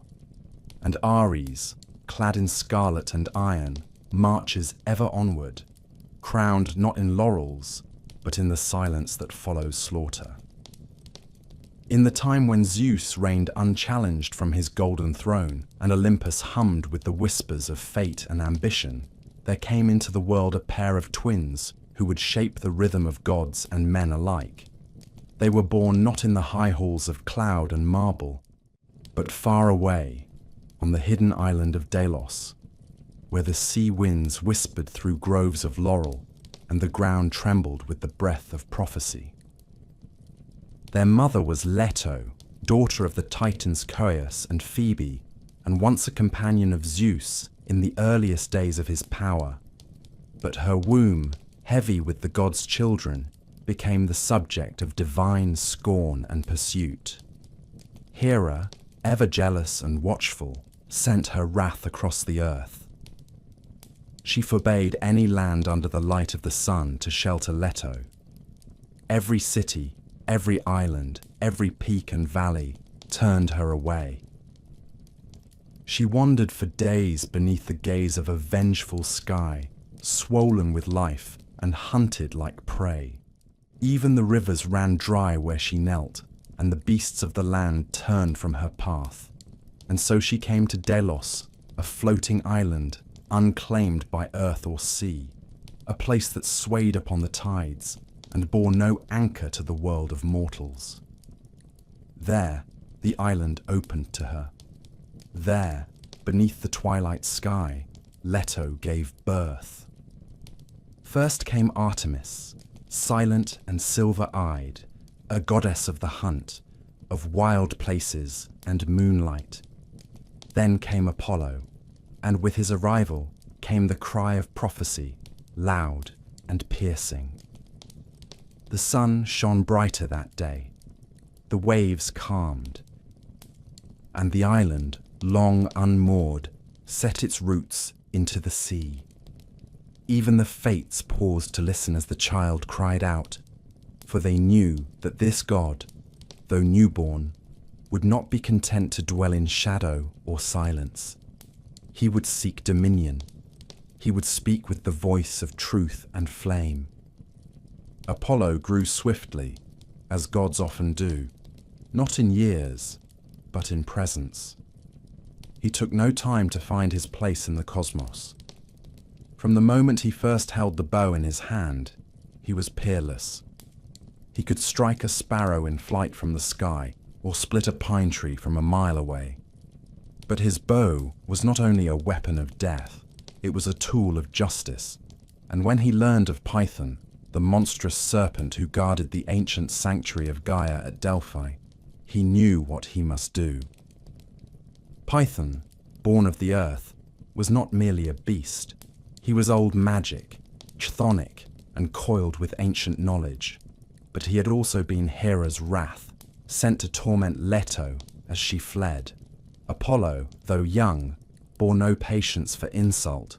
With arrows of gold and intent as bright as the rising dawn, he descended upon Delphi and slew the serpent. The blood stained the stones for 7 days. The earth mourned, but Apollo built his temple upon that very place, claiming it not in conquest, but in transformation. Thereafter, Delphi became his seat, his mouthpiece, his beating heart. The oracle rose from the steaming fissures of the mountain, a woman touched by the god's breath, writhing with visions that burned her voice into riddles. Kings journeyed for weeks to hear her speak. Warriors knelt, priests wept. She sat upon her tripod, her face veiled, her eyes unseeing, and from her lips came words that were not her own. Apollo did not speak through fire or fury, but through vision. His was the light that blinded gently, the truth that could not be escaped. He was the god of reason, of balance, of poetry and music and order. Where Dionysus led in madness, Apollo led in harmony. Yet Apollo was not always gentle. When slighted, he struck with precision. When Coronis, a mortal woman bearing his child, betrayed him with another, Apollo's rage was swift. He killed her not with a sword, but with knowledge. He sent his sister Artemis to do the deed, and the arrow that pierced Coronis's chest was cold and silent. But before her body was consumed by flame, Apollo tore the child from her womb. That child was Asclepius, god of healing, who would one day raise the dead and be struck down for defying the boundary between life and death. Apollo loved fiercely, but he did not forgive easily. He walked the world in many forms, as a shepherd, tending the flocks of mortal kings; as a plague-bearer, his arrows unseen and deadly, his wrath bringing death to those who defied him; as a patron of artists, he taught Orpheus to charm the stones and trees. He guided the muses, inspired Homer's verses, and played his lyre until the stars seemed to dance in their constellations. But for all his beauty, all his order, Apollo was not immune to failure. When he loved tragically. His heart sought what it could not hold. Daphne, the nymph, fled from him, calling upon her father, a river god, to save her. He turned her into a laurel tree, her skin hardening to bark even as Apollo reached to touch her. And so he wore her leaves as a crown, a symbol not of triumph but of eternal yearning. Apollo ruled the day, rode the chariot of the sun in later tellings, guiding its path across the sky. He banished darkness. He named laws. He saw all things in the light. Yet even he could not halt the turning of fate. Though gods live long, their stories stretch in shadow and light. And Apollo, for all his radiance, would one day face sorrow deeper than any wound. But that tale was yet to come. For now, he stood tall, golden, and terrible in beauty, the archer of Olympus, the seer of truths, the god who brought order to chaos and music to silence. Men raised temples in his name, kings swore oaths upon his altar. And somewhere beneath the mountain at Delphi, the old bones of pythons still dreamed in the deep, waiting for the world to shift again. Before the temples were raised, before the names of gods were chiseled into marble, and before man dared to measure the world with lines and laws, there was the wilderness. It spread without boundary, thick with shadow and the scent of laurel and pine. There were no kings in those woods, no armies, no thrones, only the rustling of animals, the howl of wind, and the whisper of water beneath the moon. And it was there that Artemis ruled. Not from a palace of stone, but from the hollows of trees and the peaks of untamed mountains. She was born in silence, her birth coming first upon the island of Delos. Her mother Leto still hunted, her womb still heavy with a second child. It is said Artemis helped bring her brother into the world, serving as midwife to the god who would one day rule the sun. From that moment, she was marked not just as his twin, but as his mirror, not opposite in essence, but in nature. Where he brought order, she preserved freedom. Where he spoke in riddles and reason, she moved in instinct and silence. And while Apollo shone in the day, Artemis became the moon's quiet flame, cold, distant, and eternal. Artemis asked for her place in the cosmos early. While still a child, she approached her father Zeus with clarity unmatched by many gods, thrice her age. She did not beg. She did not smile. She asked for a bow and arrows like her brothers, a retinue of nymphs to hunt beside her, and the eternal vow of virginity, that she might never be yoked to man, never bear child, never know the bindings of hearth or marriage. She asked for the mountains and wild places to be hers, ungoverned and unspoiled. Zeus, perhaps surprised, perhaps admiring, granted all she asked without condition. From that moment, Artemis became sovereign of the untamed. She was the huntress, the protector of animals, the patron of young girls before they knew men, and the avenger of any who dared to trespass upon her sacred groves. She moved through forests clad in silver, her bow always strung, her eyes sharper than the wolves that followed her steps. She did not walk, she glided. She did not speak much. Her voice was wind through leaves, or the sharp whistle of an arrow. Mortals feared her as much as they honored her. For Artemis was not gentle.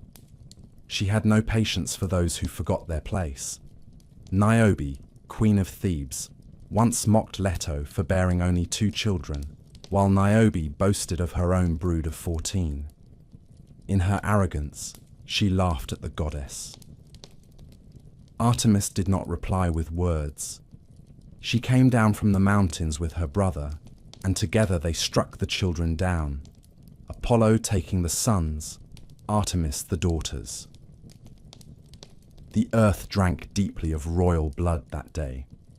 Niobe fled to Mount Sipylus and wept until the gods, weary of her cries, turned her into stone. But even in stone, the tears did not cease. Such was the vengeance of the twins. Artemis guarded her purity with steel. There was a man once named Actaeon, a hunter like herself, brave and boastful, who wandered into her sacred glade one dusk. He came not to harm, not to mock, but merely to drink and rest. Yet he saw what no man was meant to see, the goddess unclothed, her skin pale and unmarred, her form untouched by time or desire. She saw him. He froze, and with a glance, she transformed him into a stag. Confused, terrified, Actaeon fled into the woods, his limbs no longer his own. But his fate was already written. His own hounds, not recognizing their master, chased him down and tore him to pieces. The forest was quiet again, and the lesson was left unspoken. Yet Artemis was not cruelty itself. She was fairness, if not mercy. She healed as often as she harmed. She watched over childbirth, paradoxical though it seemed for a virgin goddess. Perhaps it was because she witnessed her own mother's pain. Perhaps it was because birth, like the moon, is a cycle of pain and light. Whatever the reason, women cried out to her in their labor, offering her honey and garlands of herbs, hoping she would soften her gaze just long enough to let the child live. Sometimes she did. Sometimes she did not. The tales of Artemis are many, and not all end in death. She protected Iphigenia, the daughter of Agamemnon, who was to be sacrificed so that Greek ships might sail to Troy. At the last moment, Artemis stole the girl away, leaving a deer in her place, and carried Iphigenia across the sea to serve as her priestess. But she also demanded that sacrifice in the first place, for Agamemnon had once slain one of her sacred stags and boasted of it. No slight was forgotten, no oath was free. The world was hers to guard, and to guard it, she became hard as the stones beneath her feet. She did not marry, she did not yield. Orion, the great hunter, walked beside her once, perhaps as companion, perhaps as beloved. Some say he tried to take her, others say he only sought her company. But in every telling, he died, whether slain by Artemis's own arrow, or by Apollo's cunning trick, or by the sting of a great scorpion sent to preserve her solitude, the result was the same. She placed him in the sky afterward, among the stars, but she did not weep. Artemis remains among the most feared and least understood of the Olympians. No temple contains her, no statue captures the chill in her gaze. She is the goddess of the in-between, not death, but what comes just before it, not love, but its untouched shadow. She rules the night, but not in dreams. She rules the forests, but not for their beauty. She exists for herself alone, and the world moves around her. She is the moon above the battlefield, the silence before the arrow flies, the shape in the woods that never quite reveals itself. And even now, in every rustling grove and flicker of silver across a black sky, she is still watching. Before Olympus stood in triumph, before the sons of Cronus tore down their father and divided the cosmos among themselves, the world was shaped by more ancient hands, and its gods were crueler still. The heavens and the earth had once been locked in embrace, with Uranus stretched across Gaia like a shroud of stars. But Uranus feared the children Gaia bore him, those strange and monstrous offspring that did not resemble mortals or even gods, and he buried them in the bowels of the earth, deep beneath her skin. In her pain and fury, Gaia shaped a plan. She fashioned a sickle of flint and placed it in the hands of her youngest Titan son, Cronus, who took it and lay in wait. When Uranus descended once more to press himself against the earth, Cronus rose and struck. The blade flashed through flesh and sky. Blood rained down upon the soil, but the severed genitals, thrown behind him, fell into the sea. There, amid the churning waves and blood-dark foam, something began to stir. The sea hissed and swirled. From its depths rose a woman fully formed, a creature of such unearthly beauty that even the gods paused to watch. Her hair streamed like golden river reeds. Her skin shimmered like pearl. Where her feet touched the surf, flowers bloomed from salt. She came ashore on the island of Cythera, or perhaps Cyprus, for the tales differ, but in every telling, she was radiant and impossible. They named her Aphrodite, she who was born of the foam, and she walked not with thunder or fire, but with the unbearable ache of desire. From her, the world learned to long. She was older than the Olympians, though she would take her place among them. Zeus gave her to Hephaestus, thinking to tame her with loyalty and craft. But Aphrodite was no wife of stone. She belonged to no one. Her beauty was not meant to be bound. She wandered freely, her eyes forever half-lidded, her laughter sharp and soft all at once. The gods desired her, mortals worshipped her, and wherever she went, the air turned heavy. She did not wield a sword. She did not hurl lightning. Her power was subtler and deeper. It slid beneath armor. It crept into the heart. It twisted vows and shattered kingdoms. No fortress could keep her out. No oath could keep her in. Her love was not always kind. For all her grace, Aphrodite was no gentle muse. She was vengeance clad in silk. When mortals dared compare their beauty to hers, they suffered. When women claimed they were more lovely, she answered with curses. When Hippolytus scorned love itself, preferring chastity in the hunt, she set his stepmother's heart aflame with lust for him, and from that fire came ruin. When she favored a man, the gift was as dangerous as any curse. Anchises, a shepherd prince, caught her eye, and she descended to him in disguise, claiming to be a mortal maiden. When he lay with her and later learned the truth, he trembled in fear. She bore him a son, Aeneas, who would carry a dying city's fate upon his back. But Aphrodite never returned to him. Her most enduring affair was with Ares, god of war. Beauty and blood, pleasure and wrath. They were opposites, and they were alike. She met him not in the softness of bedchambers, but in the violent silence after battle. They lay together beneath golden nets, beneath the eyes of Olympus, and for all the mockery that followed, they did not part. She bore him children, Phobos and Deimos, terror and fear, who rode beside their father into battle. She also gave birth to Harmonia, goddess of concord, as if from that union of war and love might come some balance, however brief. But Aphrodite's greatest legacy was not in the bed or on the battlefield. It was in the tale that ignited the greatest war of myth. For it was she who promised Helen to Paris, the prince of Troy, in return for being named the fairest of goddesses. The judgment of Paris was no game. Hera offered power, Athena offered wisdom and victory, but Aphrodite offered love, and that was stronger than kingdoms. Paris chose her, and in doing so, doomed his city. Helen, the wife of Menelaus, was taken, and the Greeks sailed to Troy with fire in their hearts. 10 years of blood followed.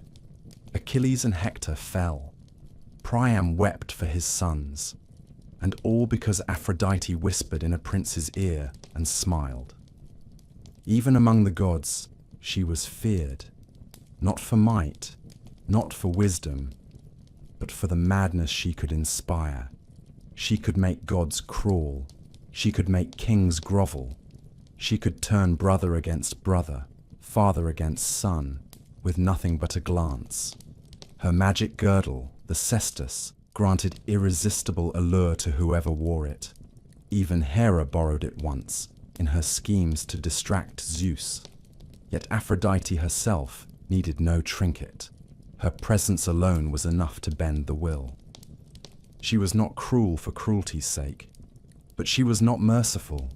She did not love with patience. She did not nurture.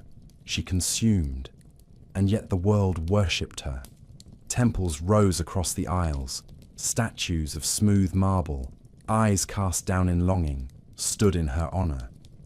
Men and women alike burned incense at her altars, not out of fear, but out of hope. For who among mortals does not hunger for love, even knowing the cost? Aphrodite, born from the wound of the sky, carried within her the contradiction of all creation, that beauty is both blessing and burden, that love can build kingdoms and unmake them in the same breath, that desire does not yield to law or wisdom or even war. She smiled often, she wept rarely, and in every heart that has ever longed for another, in every glance that lingered too long, in every poem written in firelight, she endures. Among all the gods who sat upon Olympus, cloaked in glory and wreathed in beauty, none bore more scars, none carried a heavier silence than Hephaestus.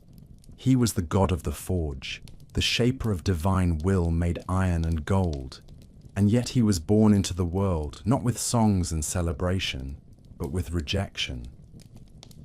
In the oldest tales, he was cast from the heavens by his mother Hera, who upon seeing her son twisted in leg and form, recoiled with such horror that she flung him from Olympus before he could even cry. He fell for a day and a night, tumbling through cloud and wind, until the sea took him in. There, beneath the waves, he was pulled from the water by Thetis and Eurynome, two sea goddesses, who raised him in secret, far from the laughter of his kin, far from the golden spires and feasts of the immortals. The boy who fell became the man who built. In the deep caverns of the sea, among the fire-warmed stones and singing currents, Hephaestus learned to master the craft of fire. With hammer and anvil, he forged wonders. Metal bent at his will. Flame danced for him like a loyal servant. His arms, though not graceful, grew strong. And in the echoing dark he made things that had never existed before. Mechanical women of bronze, living tools of gold, chains so fine they could not be seen. His work was not born of joy. It was born of silence, of exile, of the long bitterness that festers in the heart of the forgotten. He sent his mother Hera a gift, a throne more splendid than any in the halls of Olympus, etched with silver vines and golden beasts that shimmered when touched by light. But when she sat upon it, the trap was sprung. She could not rise. The throne bound her, gripped her like the judgment she had once passed without thought. The gods begged Hephaestus to release her. They came in turns, with flattery, threats, and bribes. But he refused them all. He had known the sea's cold embrace. He had heard the laughter of the dolphins where his father's voice should have been. He would not come unless brought. And it was Dionysus, the ever-smiling wanderer, who succeeded. He did not argue. He did not plead. He found Hephaestus, offered him wine, and drank with him deep into the night. By dawn, the smith rode back to Olympus upon a mule, drunk but unbent, his hammer slung across his back. He freed Hera, not in submission, but in triumph. And from that day, he claimed his place among the immortals. Yet even in the shining halls of Olympus, Hephaestus was never truly at ease. He was given a wife, the fairest of all goddesses, Aphrodite, radiant and cold as starlight. It was a marriage of arrangement, not affection. Beauty paired with deformity, love chained to labor. She was unfaithful, as many had whispered she would be. Her affair with Ares, bold and reckless, humiliated Hephaestus before the entire pantheon, but he did not rage as Ares would. He did not scream as Poseidon might have. He built a trap, a net so fine it was invisible, spun of threads no mortal could see, and he cast it over the lovers while they slept. Then he summoned the gods, not in fury, but in spectacle, and laid the lovers bare for all Olympus to see. The gods roared with laughter, they mocked and jeered, but Hephaestus did not smile. He stood beside them, silent, the fire in his forge burning low and cold that day. He released them when Poseidon offered payment, not because he needed gold, but because even vengeance could not bring peace. Still, the forge was his dominion. No other god could match his craftsmanship. He built the palaces of Olympus. He forged the aegis for Zeus, a shield that shone like the sun and shook the world with its strike. He made Hermes' winged helmet and sandals, Achilles' unbreakable armor, and the golden chariot of Helios. He carved thrones that moved of their own accord, doors that opened for no one but their master, and automata that could walk and speak like men. His hands, though scarred, were more divine than any voice. His forge was not only the beating heart of Olympus, it was its memory, its legacy, its armor, and yet he was always alone. In later tales, Hephaestus took revenge more quietly. He built Pandora, the first mortal woman, at the gods' command. crafted of clay and spirit, blessed with gifts from each of the Olympians, she was made beautiful beyond measure. But Hephaestus, who gave her form and breath, knew what she would carry. She was no blessing.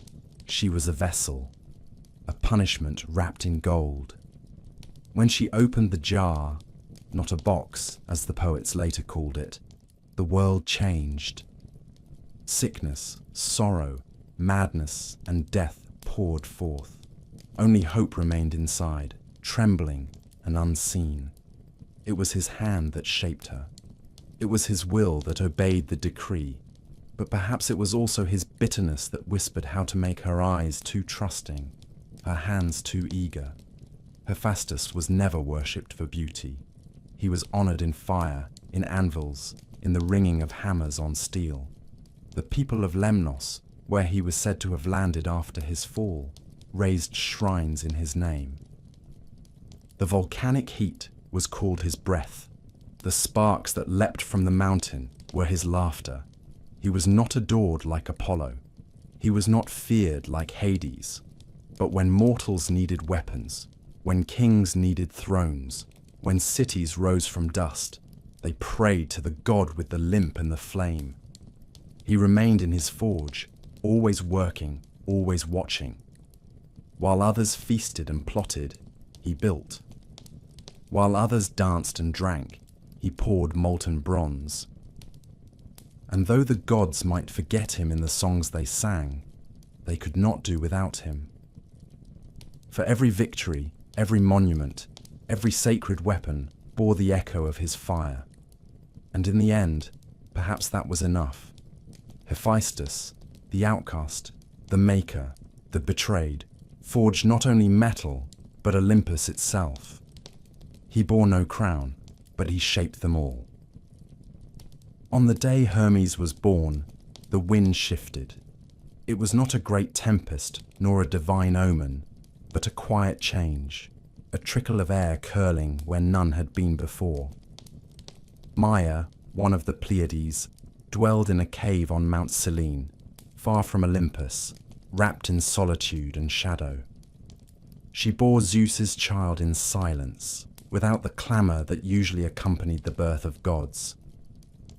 But her son was not a creature of stillness. He came into the world with his eyes open, already watching, already plotting.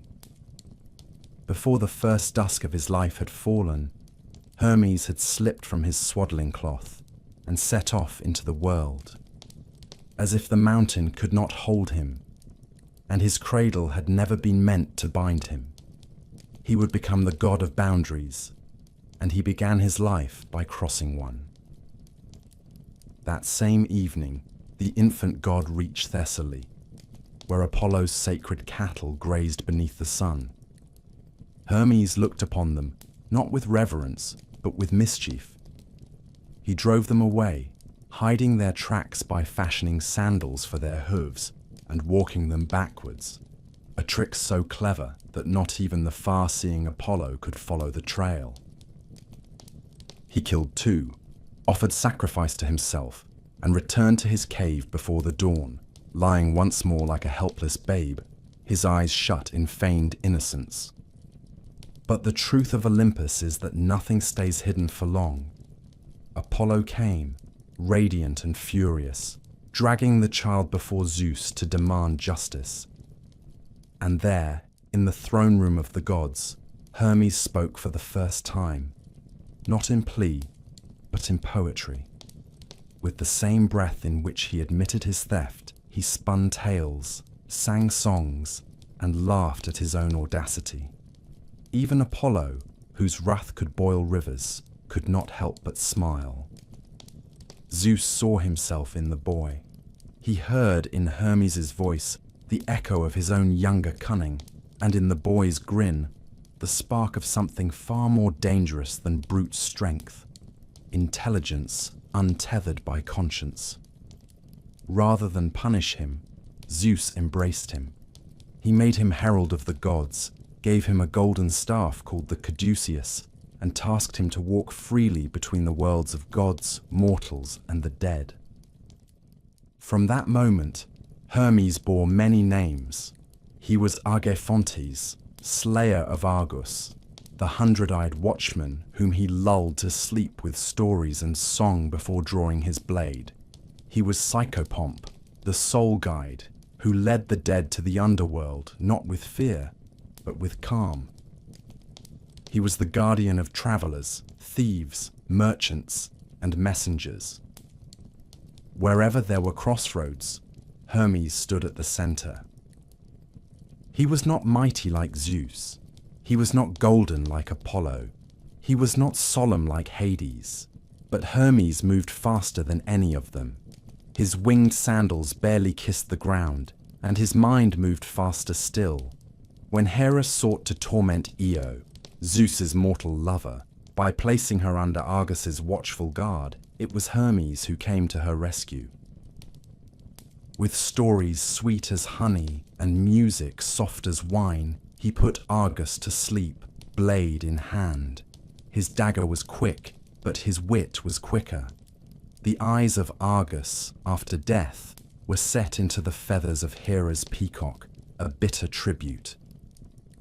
Hermes did not only walk in shadow, he brought invention. He crafted the first lyre from a tortoise shell, sinew, and ingenuity, and gifted it to Apollo as a peace offering. He gave mankind weights and measures, coinage and commerce, speech and calculation. Yet he remained ever untrustworthy. He lied as easily as he breathed. He tricked not for need, but for pleasure. But even his deceptions carried the glimmer of genius. He was the god of the in-between, where chaos and order met in handshake or blade. In battle, he carried the messages of Zeus. On fields of blood and glory, it was Hermes who whispered orders into the ears of kings, who lifted dying warriors from the dust and bore them unseen from the slaughter. During the Trojan War, it was Hermes who guided Priam into the Greek camp, cloaked in divine mist, to beg for the body of Hector. Not even Achilles, roaring and wrathful, could deny the solemnity of that moment. Hermes stood behind the old king like a shadow, watching, silent, bearing witness. He was not often in the tales of war, but he was always there, between every word, every pause, every unspoken vow. He had many lovers, though few were stories sung in temples. His son Pan, born of a nymph, was a god of the wild, of madness, of pipes and panic, goat-legged and howling. Some said he fathered Hermaphroditus, child of Aphrodite, who bore both manhood and womanhood, twin in form. Hermes did not love in constancy. He loved in moments, in flashes, in games played beneath the moon. Temples to Hermes rose at borders and gates, crossroads and marketplaces, places where decisions were made and fates were changed. Travelers offered him stone cairns, piled high to mark a safe path. Thieves whispered his name before the theft. Merchants carved his image into their scales, and the dying, as they gasped their last, hoped to see him not in wrath, but in mercy, to have their souls carried not by darkness, but by a figure who smiled, even at the end. For all his cunning, Hermes was never cruel. He was not a god of justice, but he played fair in his own way. He balanced the weight of the world between trick and truth, lie and law. He was the boundary that made movement possible. And as the world turned, as cities rose and fell, as armies marched and ships sank, Hermes walked unseen, smiling to himself, forever moving between what was, what is, and what might be. Before the wars in heaven, before the forging of thunder and the clash of titans, before even the rise of the 12 upon Olympus, there was Hestia. She was the eldest daughter of Cronus and Rhea, the firstborn of that ancient brood, and she came into the world quietly, her cries soft and brief. Her father swallowed her whole, as he did each of his children, fearing the prophecy that one of them would overthrow him. Inside the belly of Cronus, she waited in the darkness with her siblings, her flame banked but unextinguished. When Zeus rose and fulfilled the ancient doom, he split open the old god's belly and brought his brothers and sisters forth again into the light. Hestia was the last to be freed, though she had been the first to be taken. Yet she bore no resentment. She emerged not in fury, but in peace, as if her long confinement had only deepened her stillness. And from that moment, she asked for little. While her brothers sought dominion over sea and sky, and her sisters turned their eyes to wisdom and harvest, Hestia chose the hearth. She asked Zeus for no temples, no golden chariot, no armies to bear her name. She wished only to keep the flame that warmed the house, that lit the meal, that marked the center of every home and city. She became the goddess of the hearth, and in that small, humble choice, she claimed a power deeper than any thunderbolt.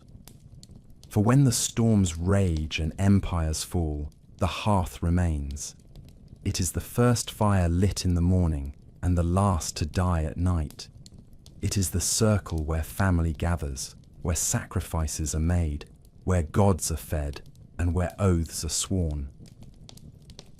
In every home where offerings were made, Hestia received the first and the last portion, for she was the beginning and the end of every rite. Her presence was not one of spectacle. There are no great battles told in her name, no lovers, no betrayals, no monstrous offspring or terrible vengeance. She did not stride into war, nor descend into the underworld. She stayed, always, and in that stillness she held the world together. While the other Olympians quarreled, while they seduced and schemed and spilled blood upon the earth, Hestia tended the fire that kept Olympus warm.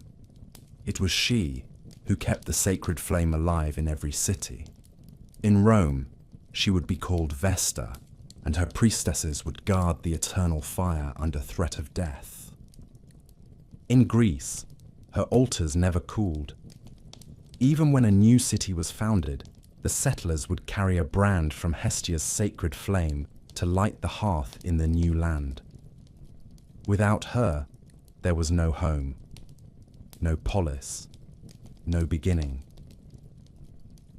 Though she was courted by gods as mighty as Poseidon and Apollo, she turned them both away with calm grace. She asked Zeus to allow her to remain forever a virgin, untouched and undemanded. He granted her this, and in exchange she took no seat upon the Olympian council. She gave hers to Dionysus, the youngest god, the bringer of madness and vine. She did not weep at the loss. She had no need of thrones or titles. Her power was not in hierarchy, but in necessity. While the others thundered in temples of marble, Hestia lingered in the smallest flame of the poorest home, in the soft breath of warmth against a child's cheek, in the smoke curling upward from a shepherd's meal on a cold mountain. She was worshipped in silence, not song. There are few tales of her, and yet she is in every story. When Odysseus returned home, it was to the hearth Hestia blessed. When Agamemnon's halls were torn apart by murder and vengeance, the hearth's light was the first to falter. When cities rose in conquest, their laws were sworn beside her flame. When lovers wed, they touched her fire for fortune. And in the hours before dawn, when no other god stirred, she watched over the sleeping world, as she always had. The poets found little drama in her. They passed over her name in favor of battle and seduction. But the wise remembered. The hearth is what a house becomes only once it is lit. The hearth is what remains when all else is gone. A kingdom without a throne may still endure, but a home without a hearth is a ruin. And Hestia, eldest and youngest, forgotten and remembered, was never absent. In the end, she stood alone, not because she was cast out or driven away, but because she had chosen solitude. And in that solitude, she was loved not with passion or fear, but with reverence. For every fire sparked in her name, for every offering cast into the flame, her name lived on. She was the goddess of warmth, of safety, of return. When men lost everything and came back to ashes, it was Hestia's breath that stirred the first smoke once more. She needed no myth. She was the quiet truth beneath them all. Among the Olympians, there were gods of sky and gods of sea, gods of war and fire and wine, but only one whose sorrow could wither the earth, whose grief could turn abundance into dust. Demeter, the daughter of Cronus and Rhea, was the goddess of the grain, of harvest, of tilled fields and golden stalks. She was not clothed in jewels or crowned in light. Her hands were calloused, her skin carried the scent of soil and wind.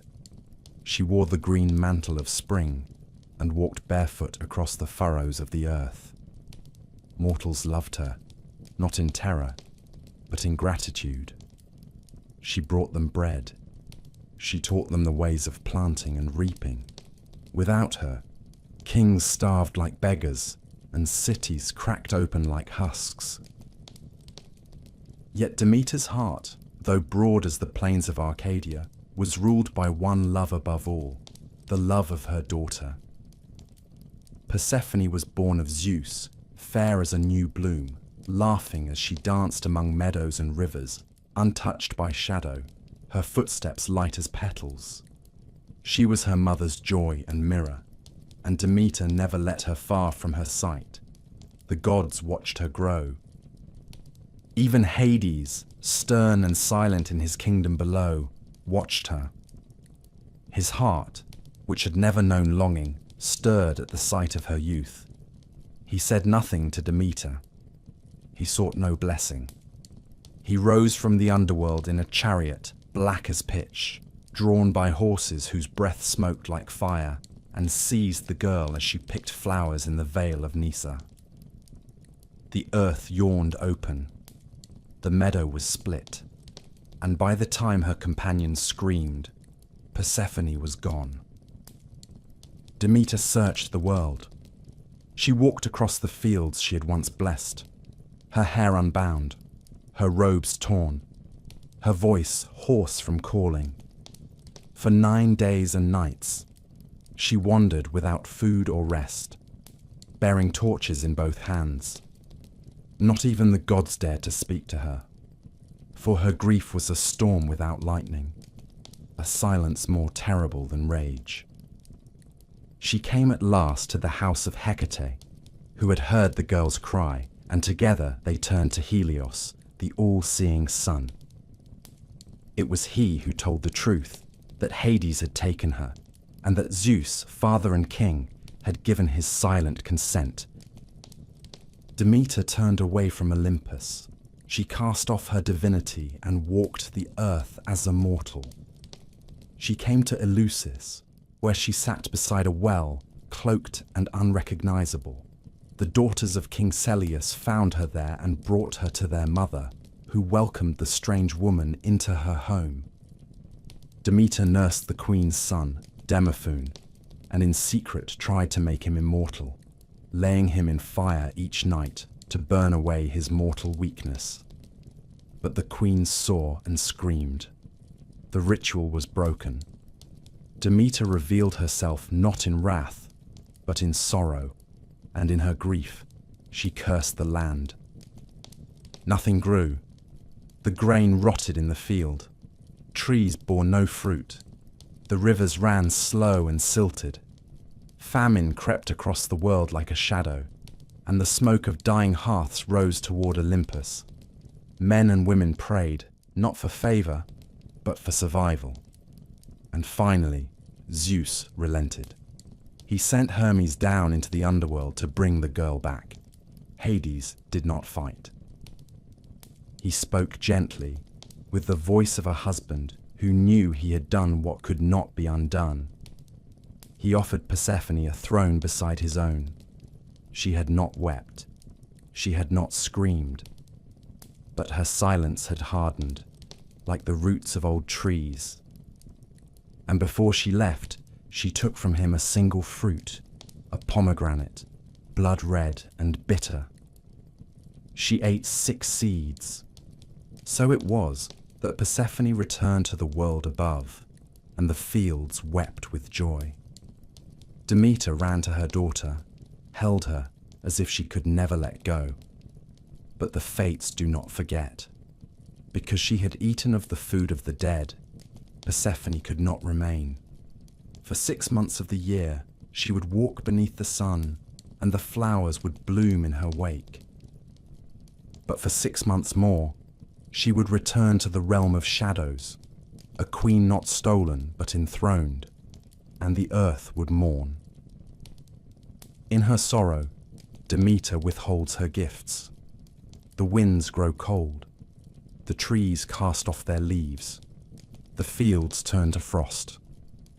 And so the seasons came into the world, not by decree, but by love, lost and regained, again and again. Demeter accepted this bargain, though her heart never healed.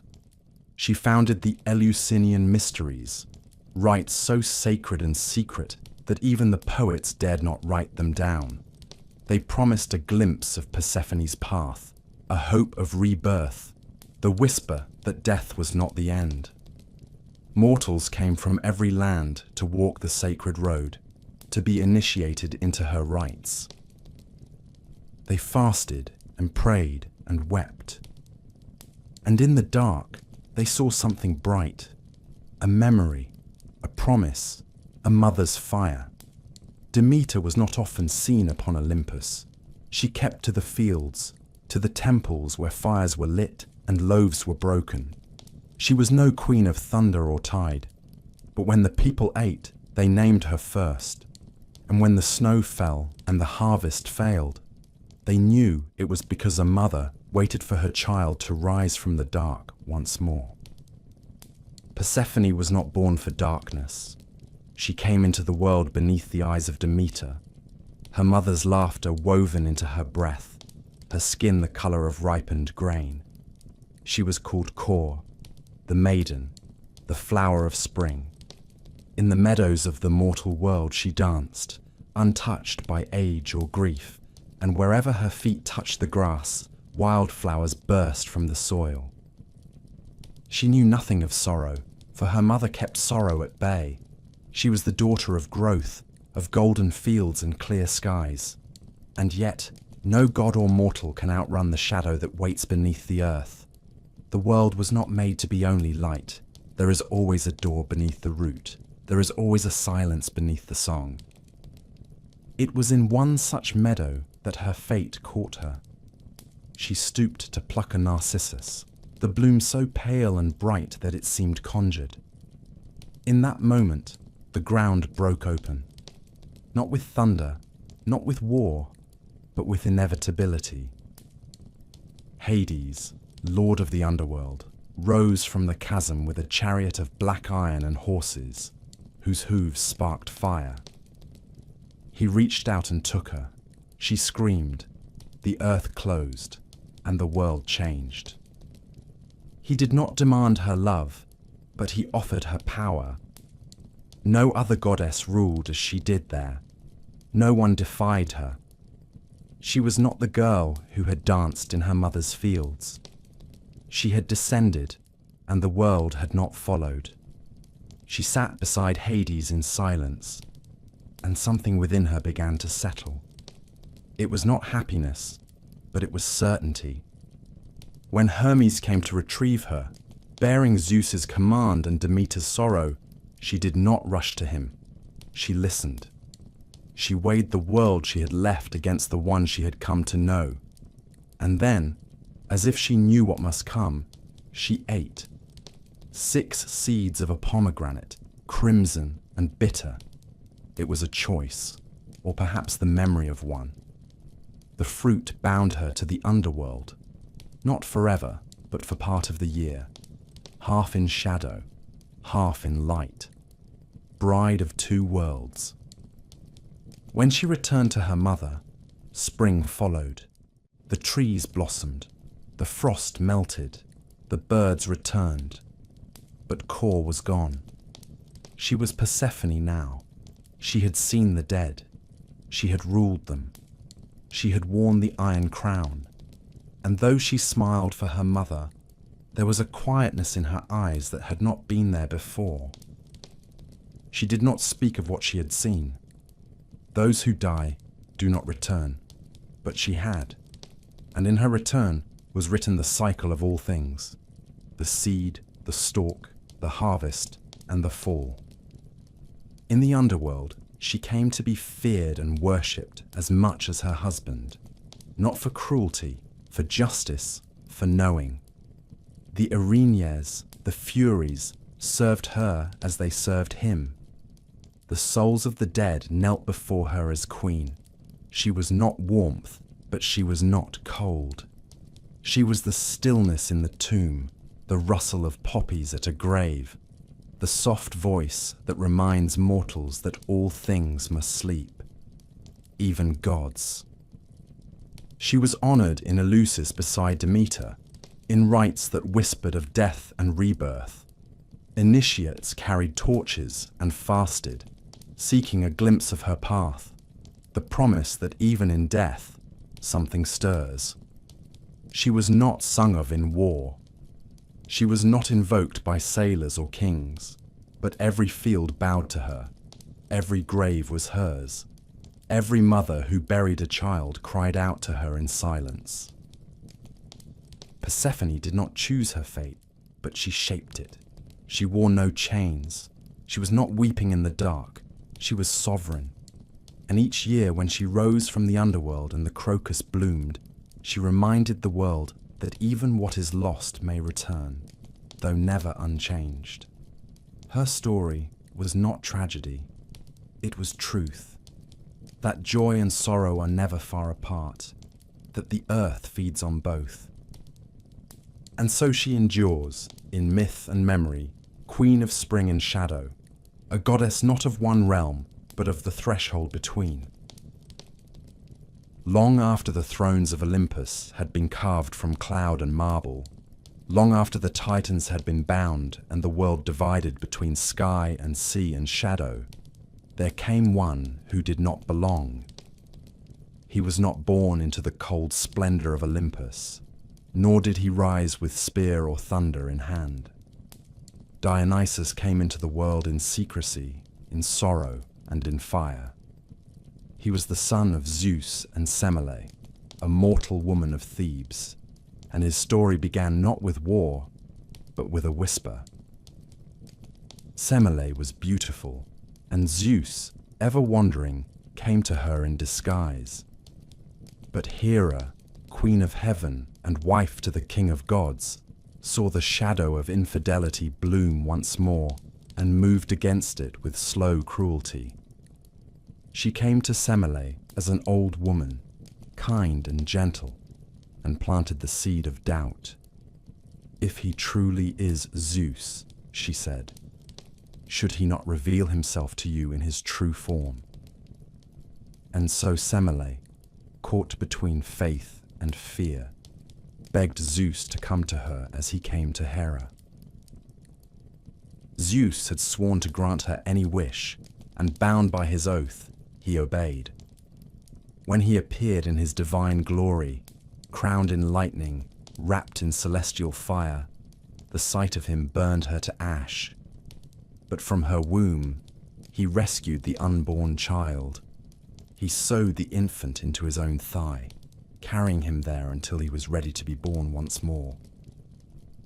And so Dionysus came into the world twice, once of woman, once of God. He was a child of death and life, of mortal ruin and immortal spark. And from the moment he cried out, the world trembled with something new. He would never fit in the orderly halls of Olympus. His power was not in dominion, but in unraveling. Zeus, knowing Hera's wrath would not be cooled, sent the boy away in secret. He was raised first by Hermes, then by the nymphs of Nysa, far from Olympus, in wild groves where vines crept over stone and music never stopped. There, Dionysus grew not like Apollo, straight and golden, but sideways, curling like ivy. He discovered the grape, the press, the cup. He drank, laughed, wept, danced, and taught others to do the same. But his joy was not simple. It was dangerous. Wherever he walked, reason softened, and the walls men built between themselves and their beasts cracked. As he grew, he wandered. He was a god without a home. He moved through Phrygia, Thrace, India. He came not with spears, but with drums, not with soldiers, but with women. The Maenads followed him, their hair unbound, their eyes bright with frenzy. They tore animals limb from limb. They danced until their feet bled. They howled his name not in prayer, but in ecstasy. He was the god of wine, but not the mild sip of a cup in a king's hand. He was the god of intoxication, of letting go, of losing oneself in something greater, in madness, in music, in ritual. Yet those who denied him suffered. Pentheus, king of Thebes, cousin to Dionysus, mocked the god, called him a fraud, and forbade his worship. Dionysus came to him in disguise, soft-spoken and persuasive. He lured the king to the forest, dressed him as a woman, and led him to the Maenads. In their frenzy, they mistook him for a beast. His own mother, Agave, struck the first blow. When her eyes cleared, she saw the truth too late. She carried her son's head on a thyrsus, shrieking in triumph, and the god was nowhere to be seen. Dionysus did not rage. He did not raise his hand. He showed men the madness they kept within themselves, and then stepped aside as it bloomed. He returned at last to Olympus, not with supplication, but with inevitability. The 12 thrones were set, but Hestia, eldest and humblest, surrendered hers, and Dionysus, youngest and wildest, took it. He belonged not by birthright, but by proof. He had walked the world. He had shown mortals both delight and despair. He had died and returned. No other god could say the same. Dionysus became a symbol not only of joy, but of paradox. He was the god of theatre, where truth is hidden behind masks. He was the god of wine, which heals and destroys. He was the god of ritual madness, of possession, of that thin and trembling line between ecstasy and horror. His temples were forests. His rites were secret. His followers laughed with tears in their eyes. His was not the worship of reason, but of surrender. He was never truly tame. Even among the gods, he moved like smoke. One moment, a laughing youth with ivy in his hair, the next a grim figure crowned in serpents. His power was not forged in battle. It was awakened in revelry. His victory was not over monsters, but over restraint itself. And in every cup of wine, in every dance that forgets the world, in every mask that hides a second face, Dionysus still moves. He was twice born. He was never meant to rule, but he made the world feel what it feared to admit. That order is a lie, and beneath the stone temples and sacred laws, there waits the truth of frenzy, of transformation, and of letting go. The gods of Olympus no longer walk among us. Their temples have crumbled, their oracles have gone silent, their statues lie buried beneath moss and ash, but they were once everywhere. Their names were whispered with awe, carved into stone, etched into the hearts of kings and slaves alike. They shaped the lives of mortals with laughter and wrath, lust and vengeance, caprice and favor. They governed not from some distant heaven, but from mountaintop palaces just out of reach. They were not perfect. They were not always just. But they were present, a mirror to the mortal soul, magnified to divine proportion. And yet, time is the one God no other can defy. The old rites faded. The torches of Eleusis were extinguished. The feasts of Dionysus gave way to altars of another kind. Temples that once rang with song now house sheep and dust. And still, the Olympians endure. Not in thunder, not in glory, but in stories. They live in the rustle of pages, in the hush before a tale begins, in the hush after it ends. Their myths are not forgotten. They have merely changed their form. Zeus, who once ruled the skies with a clenched fist, now appears in the faces of kings, fathers, and tyrants. Poseidon, who shattered islands with his rage, is felt in every storm and shipwreck. Athena stands behind every wise decision, every clever war, every noble city. Apollo lives in music and prophecy, in the fever dream of art and sunlight. Artemis remains in forests untamed, in moonlight that touches the lonely path. Ares is found in every battlefield, not with a spear, but in the roar of bombs and the silence that follows. Hephaestus is there in the ring of hammer on steel, in every bridge and weapon, in every machine that bears man's ambition and suffering. Hermes flickers in every message, every word carried swiftly across continents, in every thief's grin. Hestia burns in every hearth, in every act of welcome, in the quiet center of a home. Demeter waits with the seeds, with the plough, in every famine and harvest. Persephone walks alongside every mourner, her hands cool and steady, the promise of spring in her eyes. And Dionysus dances still, in the revel, the madness, the ecstasy that tears the world open and rebuilds it again and again. Some say the gods were never real, that they were dreams born of fear and firelight, but others say they were more than real. They were necessary, not because they were gods, but because they were us, made immense. They fought, they loved, they betrayed, they forgave. They demanded worship, not to be adored, but because through them, mortals could glimpse something beyond themselves. The divine was never meant to be distant. It lived in the soil, the sea, the blood.